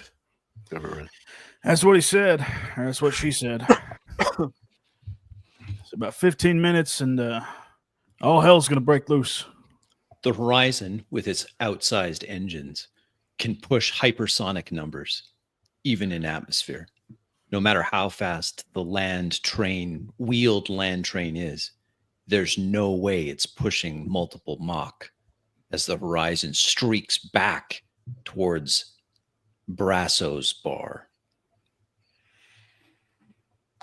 I say, wait a second. You're not going to Shears. I like it. I look at Frankie. I said that we let the dust settle. She doesn't want us to help. We'll go after her, pick up what we need. But first, I need another errand to run. Naomi. I just lean back in my desk, my chair. Red, Naomi calls. Jerry's in here. Why is Jerry in here? Text only message. I respond back. What's he doing? He's just standing. He's just standing there watching me. We're heading there now. Be there in 2. Chuck has me. I'm crashing Shear's net right now. He's going to hit within 10, 15 minutes tops. We'll make it. We're coming to get you. Hurry is the text message. That's it. I yell at Red in the back. I say, Red, are you still in contact with Naomi? Yeah, I was just talking to her. Why? Tell her to unplug herself and be ready to go. And I reach in the drawer next to the console and I pick one of the many guns that I picked up during my adventure. And I put it in my waistband. I send a message back to Naomi with just one word. Unplug. She sends one back immediately. Can't. Connected to this chair. Legs atrophied. Haven't walked in months, years. Got my bag in my lap, looking through it. Find a service pistol. And Turn to Alan. That grav cart. Think we could use it? She says she can't walk. She's been stuck in that chair for so long, her legs don't work anymore. She can't walk. damn. Well, look at Frankie. We can't let her there. Well, we're not, are we? We're not. We need something to carry her out in. I guess I could carry her, but If you can carry that damn tank of thorium, you can carry some 20-pound invalid girl. I'll allow it, Red. well, thank you, Mr. Richer. That's very kind of you.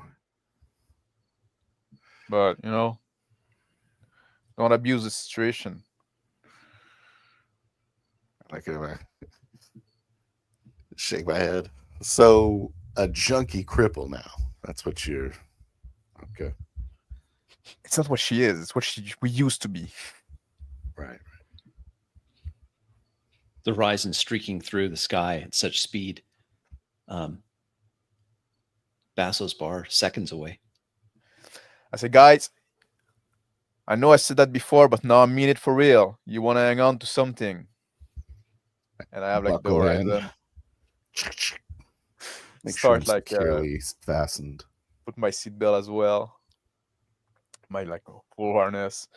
And I have the horizon lean down very hard. And I ram the front of the bar.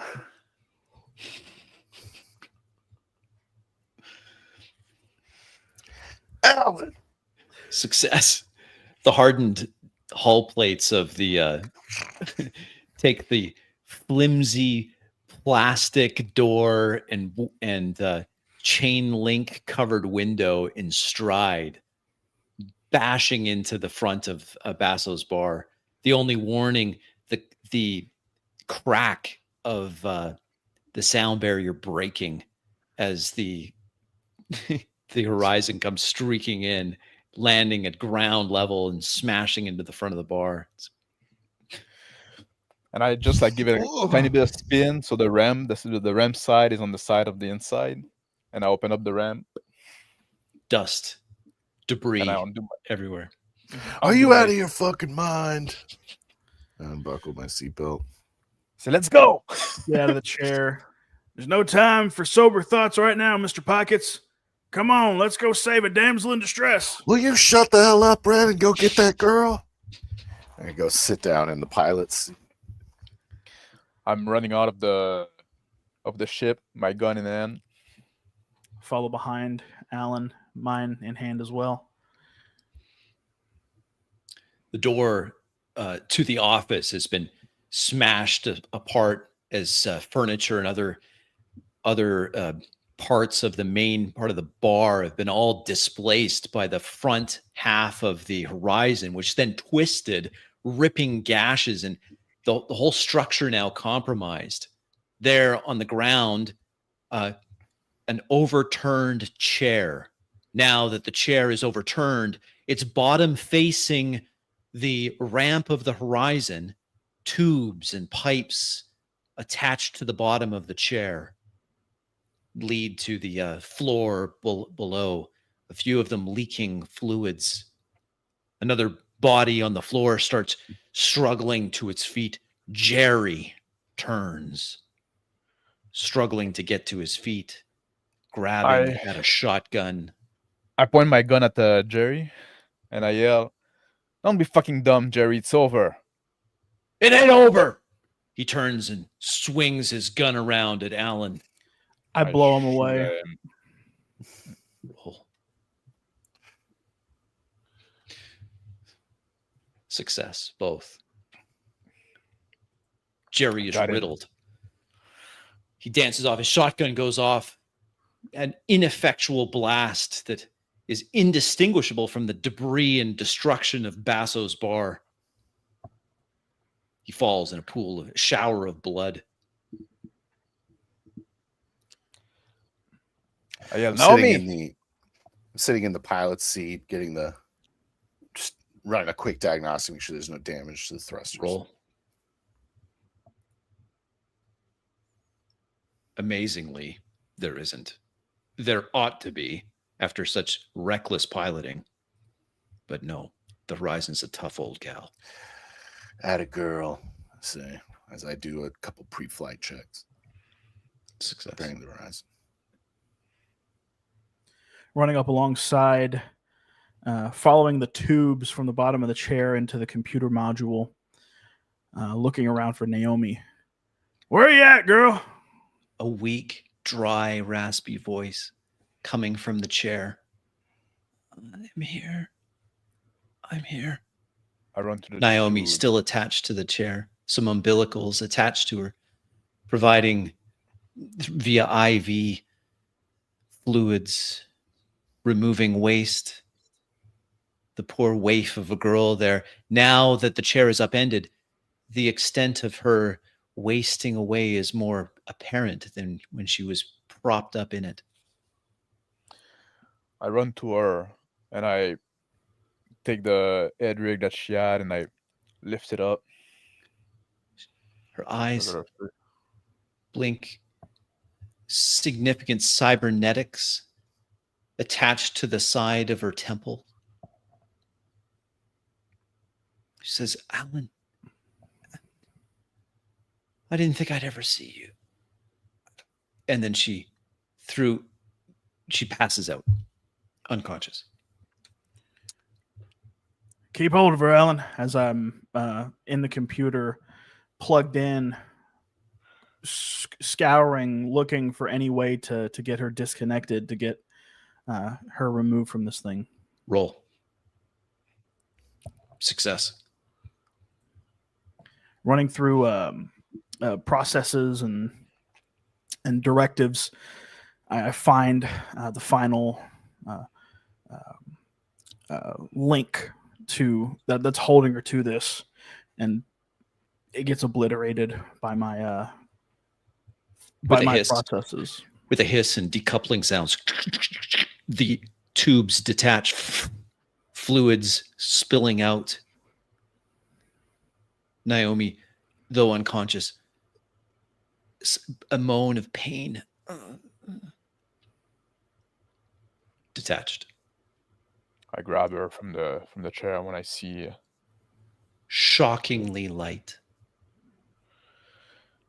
I say, "Let's go, Red." All right. I walk over, snatch up the shotgun from the ground, and grab at the pockets and pull out whatever I can. I'm checking the grainy video feed on the exterior cameras. A tinny voice comes through the little loudspeaker and I say, "Let's go, let's go." Red. Roll D6.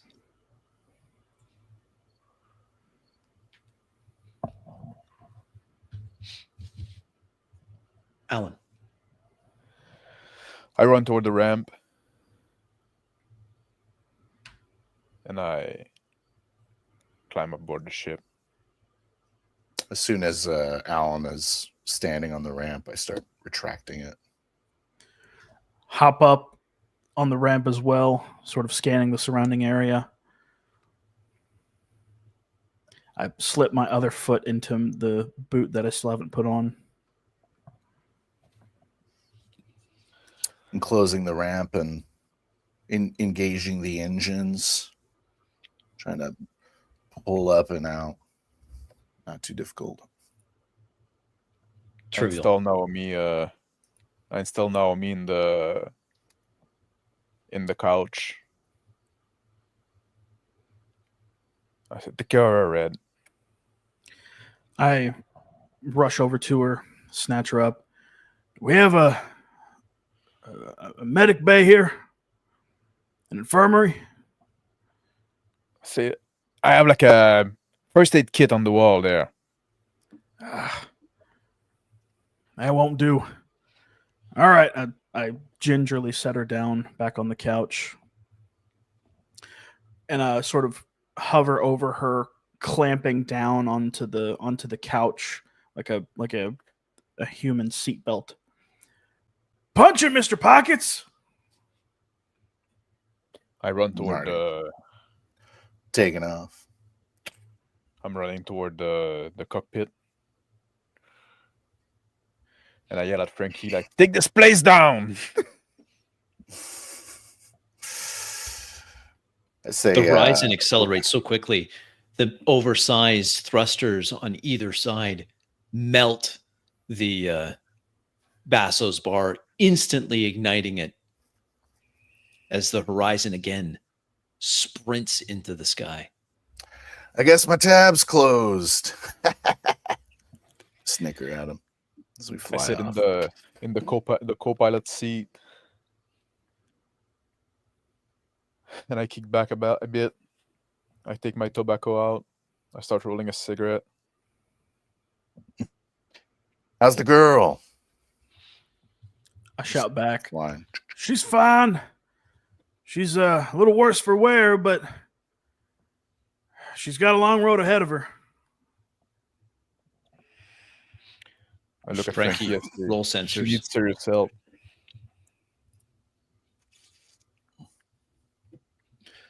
Success. The horizon's picking up exchanges of fire, weapons fire in the upper atmosphere of Tuck 5. Interceptors are fighting it out with some other ship. Looks like planetary security is fighting with something. Or somebody is. The interceptors are dropping rapidly. One explodes. I look at the. I look at the sensor. I lean down over the screen. I say, look like you're fighting like Red's mom. I look back. Yeah, it sure sounds like it. I stand up and leave the pilot chair, like glance over at Alan, and grab my bag. Start heading back towards the mess hall room where Naomi is. I slide into the pilot chair, and I get the ship away from the city, a bit toward the sunny side of the planet. I call out to Alan. Alan, I know this might not be the best time, but looking the way I do, I don't know if it's the best thing for me to keep wearing this outfit. You wouldn't happen to have any clothing on board I could use, would you? I smile a bit. I turn over, and I say, "Fuck, I'm glad you asked." I'm look at Red and I said, all right, back up a little bit. Put my pack down and fish out a serviceable medical kit.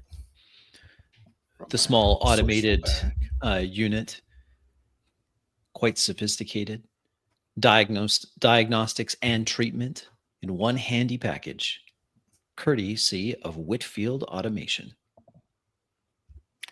I say, it's kind of a handy little disposable first aid thing. And I hit a couple buttons on the top of this drone. And it comes to like, starts hovering over her and scanning. Seems like it's doing some sort of automated grid pattern as it floats over her. I lean over the sensor, hero dice, and I lean over the sensor and I try to figure out what's happening in the sky, like if the ship following Red is winning or what. The ship following Red is not winning. Reinforcements are now jumping in. More interceptors are scrambling.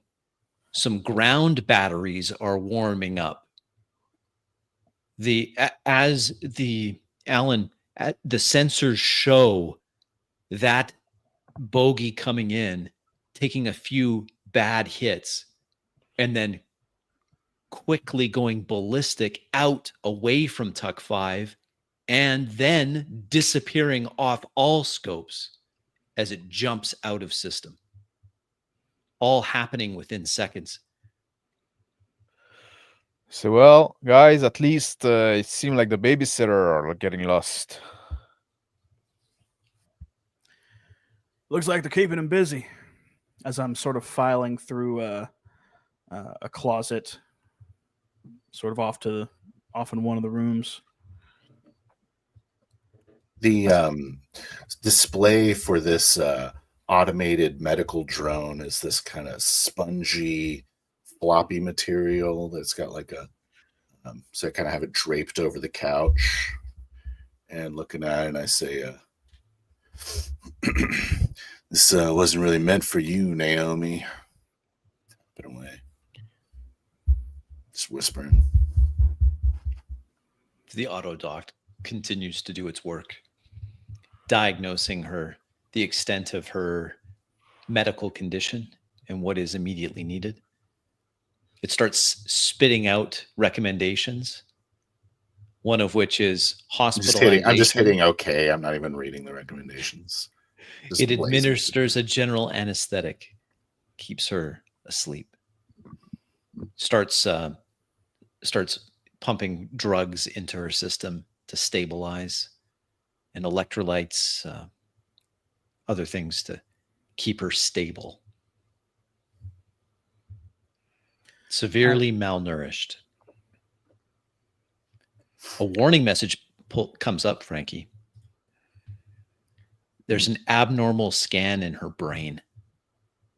There are objects in her brain that don't come back as organic. I inspect her, like turn her in the head and start inspecting her, looking for some jacks, some universal ports. Extensive cybernetic modifications, some clearly illegal. As the ship is moving away from the city in the more deserted part, I fly low, close to the ground, looking for some canyon that I can where we can lay low for a while. Roll sensors.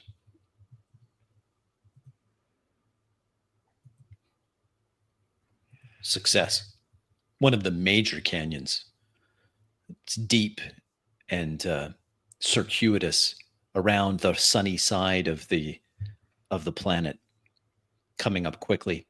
As behind the horizon, dust plumes as it cuts through the atmosphere, multiple Mach. I walk out from the room and I step out and I say, I grabbed this. I hope you didn't mind.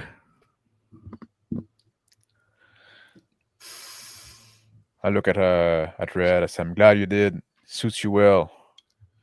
Now, if you can drop the accent, that'd be great.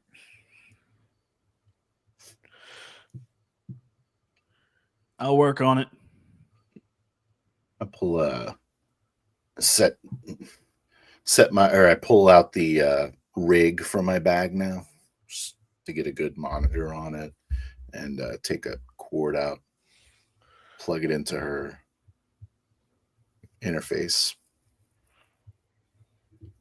try to boot it up, try to get some kind of signal, some input output on it. Go ahead and roll. Let me go 4. A signal comes back. It's definitely, there's a computer in her head, 2 nodes that have been surgically grafted to her frontal lobe in highly dangerous, exceptionally dangerous procedure. So dangerous that it is illegal, even in the hood system. Type in "you there?" ? She comes back. I'm here. I land the Say, ship. you're on the horizon. She displays back the images of the horizon that she captured from the orbital monitoring satellites of Tuck 5 as it streaks through. She puts them on repeat. This is the horizon. She's a beaut, ain't she? I type in. She responds, thank you. I say, don't thank me. I would have left you there. She responds with an emoji, a smile, a frowning face. But I'll take care of you. As whatever. I land the ship near in the canyon under some kind of rock that is kind of outcropped. Shut it off. And get up and I move toward the back. I walk over towards Frankie and Naomi. How's she doing, Mr. Pockets? She's in there, still unconscious. She's got a couple of highly illegal and dangerous mods in here. Reckless. Seeing him plugged in to Naomi, I try to tap into that same comm link that we have. It responds. Hi, Red. Thank you. Thank you for coming back. What happened? What happened with Chuck? Where's Chuck? We're dealing with Chuck now. See, I told you we wouldn't leave you to rot. She responds with a smiley face emoji, and I think we'll stop there. Yeah, that was a cool session, man. Yeah. I really enjoyed that session a lot. You guys did great. I Little was like, show. what are they going to do? Are they going to do that? That's gonna be crazy. So, what do you think of all this planning? I actually really liked the planning. I thought the Yeah. planning was great. That was good. We tried things, Yeah. and then things happen. It's fun. There's a couple times where I was doing the whole thing where, More of an roll idea of a but plan. one. I did that a couple times. And that's when, like, for Uriah, when I said roll D6, that's what I was going for. Just roll anything but a 1. Yeah, anything but a 1, right? Because if you rolled the 1, yeah. I just want to say I'm glad that when Uriah like kind of hacked the horizon, he got a 6 on it, because I was like, Brick probably has this thing firewall to the gills. Yes. Yes. So I was glad. I was like, man, I hope it's not some easy task that he's doing right here. So I was glad. Yeah, we tried a couple Credit. complicated tasks. We had, to, we Yeah, had 2 yeah, of that's them. fun. Cool. I was Yep. I like the one with the refueling and trying Yeah. to get out of there quick. Yeah. Yeah. Yeah. That's good. There was a No, few those are fun. complications. They give you like a sense of like urgency, right? Just like, Yeah. Totally. Yeah. but I like the chaos of this thing. Like, starting with like making plan and Yeah. trying to It went, and synchronize the stuff plan and- went sideways like right away. It's like, Immediately goes to crap. But I Yeah. mean, in that scene, like all this tension that there was, right? Just like Yeah. like, and then like just like as soon as we get out the bar, it's like, well, He's double crossed. that happened like that. Like, damn it. The real challenge is going to be seeing if I can go a single session without changing my character art. I really like the Hawaiian. Yeah. shirt a lot. Yeah. I do like the Hawaiian shirt. I do. I really liked the scene where I was like talking to Sheer, and then Alan's like behind me. Yeah. Let's go. Yeah. We're doing it. Like, you're not doing it. So good. I really like this conversation with Cher, like when you You keep convincing me to throw on call the him. pot so much. You know what? One of my favorite parts was right near the end, where all of a sudden, without announcing it really to anyone beforehand, Alan turns the ship around, Yeah. and I'm like, oh, I mean, I thought they were gonna go for Sheer, grab the ident chip, Mhm. grease Sheer, hopefully both, whatever. But instead, he surprised me. It's like, no, we're going back to Basso's. Yeah. Oh, That's cool. that's Around the surprising. bar. And then after flying into the bar, which was more than a little surprising, I was like, Then- we're coming out of coming. out of hyper Mach speed. Yeah, that's Totally right. thought. So we in the last no prep we did on Friday, the session ended with my character and I believe it was Blake Nick's character just getting creamed by this giant like airship slamming into the Eiffel Tower, just turned into paste. I'm like, oh, we're doing this now. Like, that's what I thought it was going to be. Oh man! And then afterwards, again, Alan surprised me. Max surprised me again. So I'm like, okay, they're going to grab her. They're moving so much faster than Chuck is with his crew. They're going to head back and do the thing, but no, you went dayside instead, just running for the hills essentially. And I thought, Yeah, We're not going back. What? Yeah, we're gonna Did I go miss back that? when we get. I don't know. That might like. I thought we'd like. I don't want like a plan outside all of Yeah. that. But I the didn't other, like, realize we were going dayside.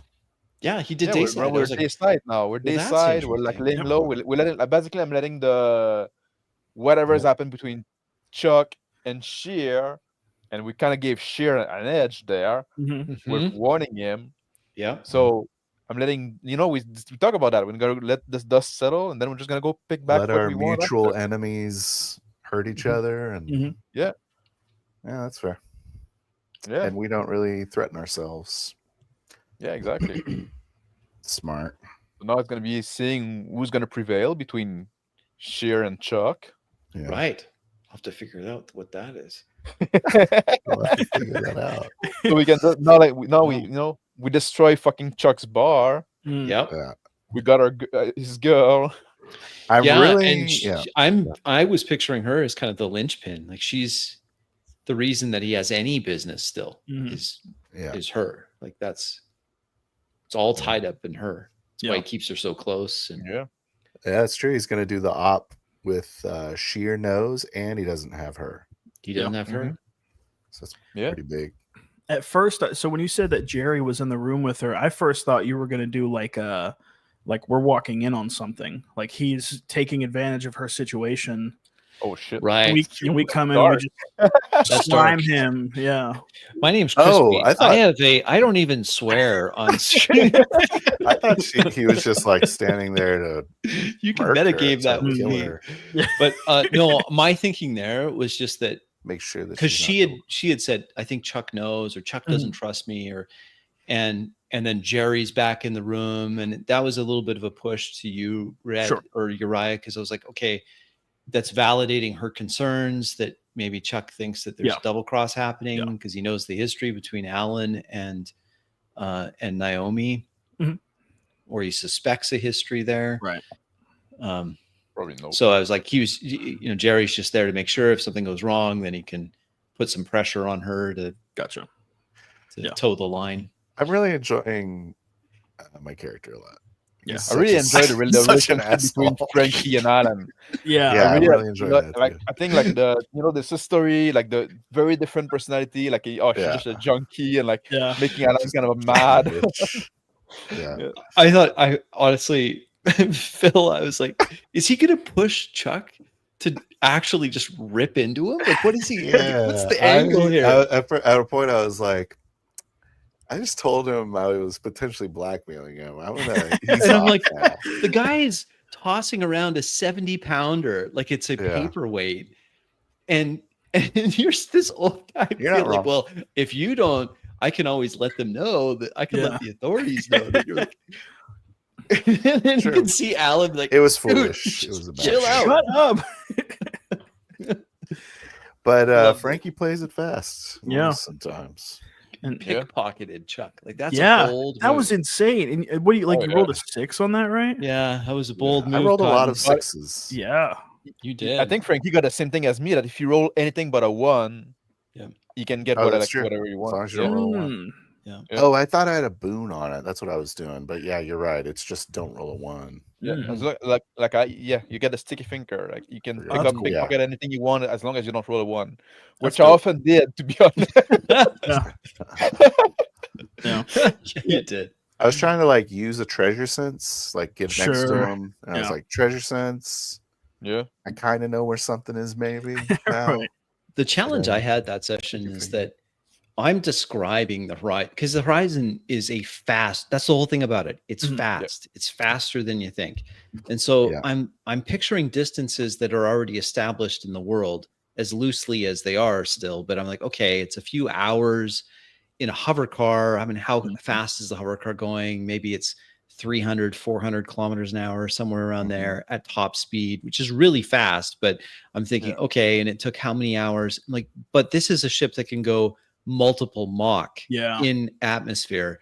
It's going to be there in minutes, like anywhere, essentially, in minutes. We're going to peek behind the curtain. So I think I'm trying to keep that, okay, they can get there very fast. So I like that. That changed the dynamic of it for sure. Yeah, totally. Yeah. So it's kind of interesting because it's like now we have this 15 minutes. What are we going to do with it? Right. Yeah. Yeah. Because I was struggling. I was like, we can't get there early because that'd be weird. Yeah, that'd be weird. But like that was a good time for you to call Sheer, right? I thought that was wild. I couldn't believe you're like, we should call Sheer and let him know that. You were just talking about killing this guy. What is this? Well, I guess another guy double crossed us. So. I guess Adam might have like a bit of a mercurial temperament, right? Is that the term? Yeah, Yes, Frank. very mercurial. Yes, very, very much so. Good job. Oh, Uriah, props when I was like, you lose, you're what did I say? yeah. Disoriented. Yeah. And then you just went with like, yeah, reporting in. Yeah. I was like, awesome. That's great. I was like, I wonder how he's going to do that. I didn't want to be too prescriptive with that. I just wanted to kind of let you play with that. Like, okay, you think it's somewhere else. Like you come into this, you rolled low. And so I'm like, okay, now you're disoriented. And then you kind of leaned into that, your recon unit. And that was cool. I like that a lot. Yeah.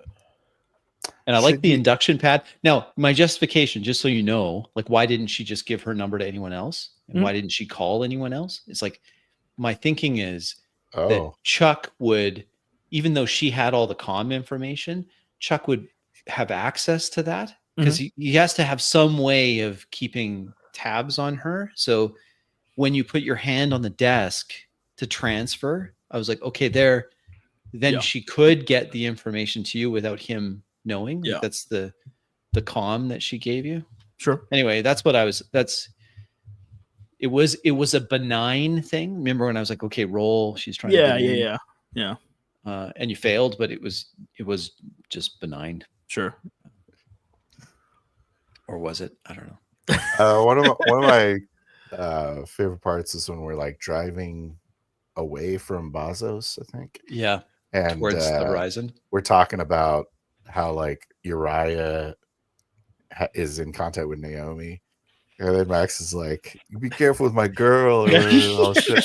And then like I said something like later on, I was like, Uriah, why don't you tell your girlfriend to do this? And then Max is like, what? Yeah. And I'm just like, yeah. I don't know what I like about that. Like Frankie really likes to press Alan's buttons. For some reason. 100%. And I love that part at the end where you're like, really? A junkie and a cripple? Yeah. It's so harsh. It's so harsh. I'm like, this guy is no chill at all. He's fucking absolutely. He's an old man. Oh, he's earned the right to not give a shit. Yeah. I really enjoyed this dynamic, and I really enjoyed the session. Like I think also like there was a good mix of pacing and mix of like like this tension with talking, and then like those things that change in an instant, right? We have like a bit of a shout out, I guess. Which one? Shootout. Yeah, a little bit. Yeah. Oh, somebody Jerry tried to draw on to get the draw on red. That's a bad idea. Yeah. Jerry got turned into Swiss cheese. That's did. What happened. He was not walking out of there. I mean, it would have been closer if you hadn't flown the spaceship into the bar. What did you expect? They're going to land outside. That's what I expected. I didn't expect. It's not the first time that Alan used the ship as a weapon. Yeah. No, it's not the first time. Favorite weapon, actually. That's true. Yes. He's like, do we need a gun for the Horizon? No, the Horizon is a gun. Yeah. The Horizon is the weapon. Yeah. Well, this was a lot of fun. Yeah. Yeah. So I think we'll cut it there to keep it under 2.5 hours. Thanks to everybody that watched us live, those of you that joined us and will watch on the replay. Again, shout out to everybody in the game here. We've got Mr. Max Boivin of Reactionary Principle Gaming. Phil the Thrill, you can find him on Rumble as well as on YouTube, but mostly on Rumble. And Uriah, of course, Uriah with your last name, I believe, and that you can find him. We'll get his channel is linked in the description below. Thank you for joining us. This has been another thrilling session. Yeah. Is there a chat situation? No. Is there a chat situation? Not I don't really know. I haven't been looking. Oh, okay. Well, Better with Bacon says that it was a great session. Hey, thank you, sir. Thanks, Abby's Bacon. normal. Abby normal. Okay. That's a young Frankenstein reference. There we go. Thank you. Oh, A cultured member of the panel. Uriah, thank you for being here. It's only like my second favorite movie of all time. So Man, okay, well there you go. There you go. Man, we that's an had older friends. I haven't seen that in a long time.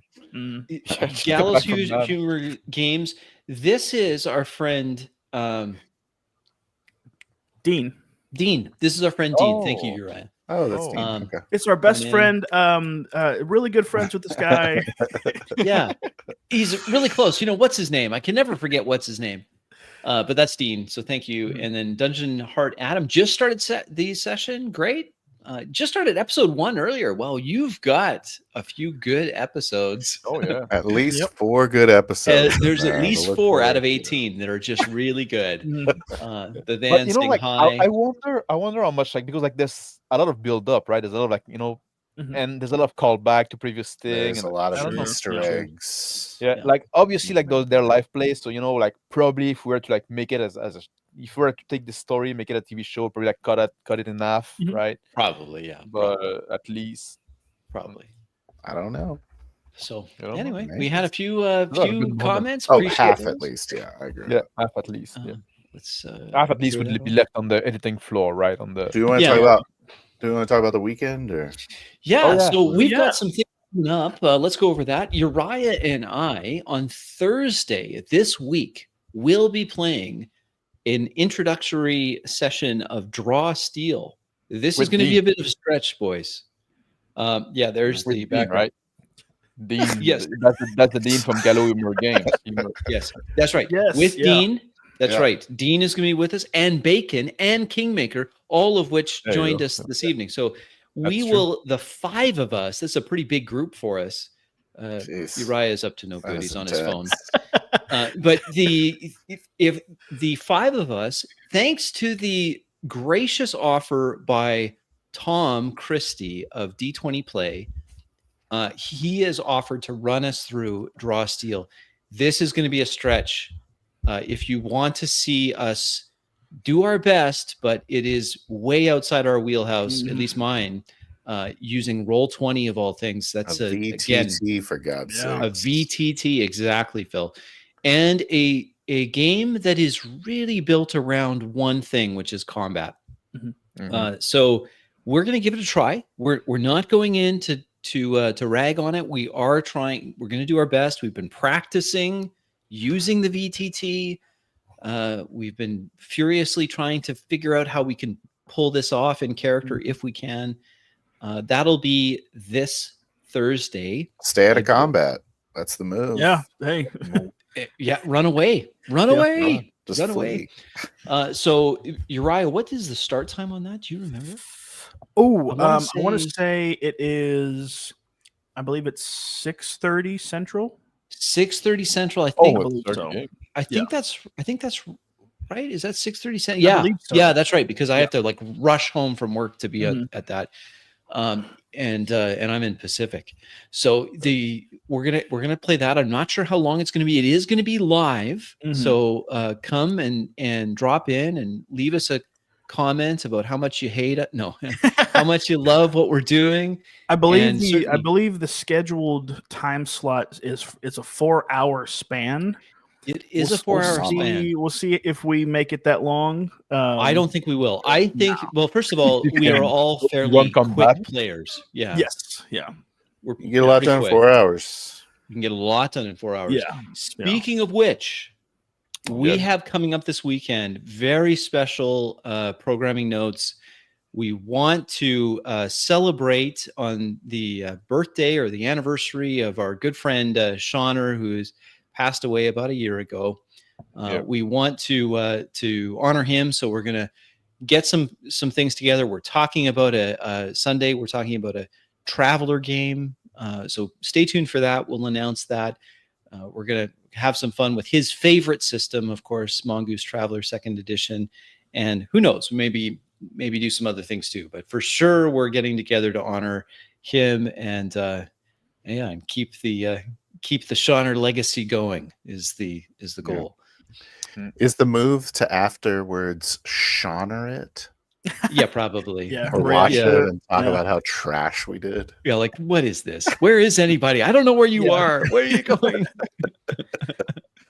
That everyone Yeah, orders, we miss him a lot, everyone so, orders a yeah. pizza. Yeah. Yeah, Someone has to put together like a 25-minute intro. 25-minute intro reel Smart. of just Oh, we bad gotta get that games. intro. We'll play it at the Man, start. that was good. is so I smart. really Just should. we could do like a compilation of like the best moments from the Yeah. unsolicited advice. That's what I was thinking. Yeah. I should do something like that, but then I have to Yeah. learn editing, and that sounds like too much work. But I would like to do something like that. Mhm. Have Just it gonna steal have Sean. each time it's just a little Yeah, longer, and pretty soon it's 20 minutes. But Just take anyway. Sean's intro. That's So we the- have that coming up. Lots of things going on, but certainly between now and the Labor Day long weekend, and on to the Labor Day long weekend, we'll be doing a few things there. So stay tuned. Anything else that you want to announce? You've got on the Ultimate No Prep Challenge coming up on Friday. Uriah? Yes. Yeah, so it's a chock full week of role playing for me. So I don't know if I don't know if I'm going to be a part of it Friday, Yeah. but it is happening Friday. Either, I mean, of course, if nobody shows up, then we won't have it. But Right. But yeah, weekly no preps. We take on the Ultimate No Prep. We've been doing it pretty consistently for the past 10, 11 weeks. Right And on. it's a great time. We have a blast. We need to get Max on. We need to get Max. I will. Not this week, though. Yeah. This week is crazy. It's Yeah. crazy. Oh my gosh. Because we've already had, of course, Phil was there from the jump. He was there helping us start it all out. We had Crispy on, so we got to come first. Great We got to times. come full circle. So Great times. Good stuff. That's That was a Fridays. really Lot cool of fun. game too. I remember. Yeah. that. It was good. Yeah. It was good. All right. Well, with that, we will we'll sign off for now. Look forward to seeing you in the next one. Stay tuned for more. Again, lots of things coming up as we've described. Until then, take good care, everybody. God bless. God bless, folks.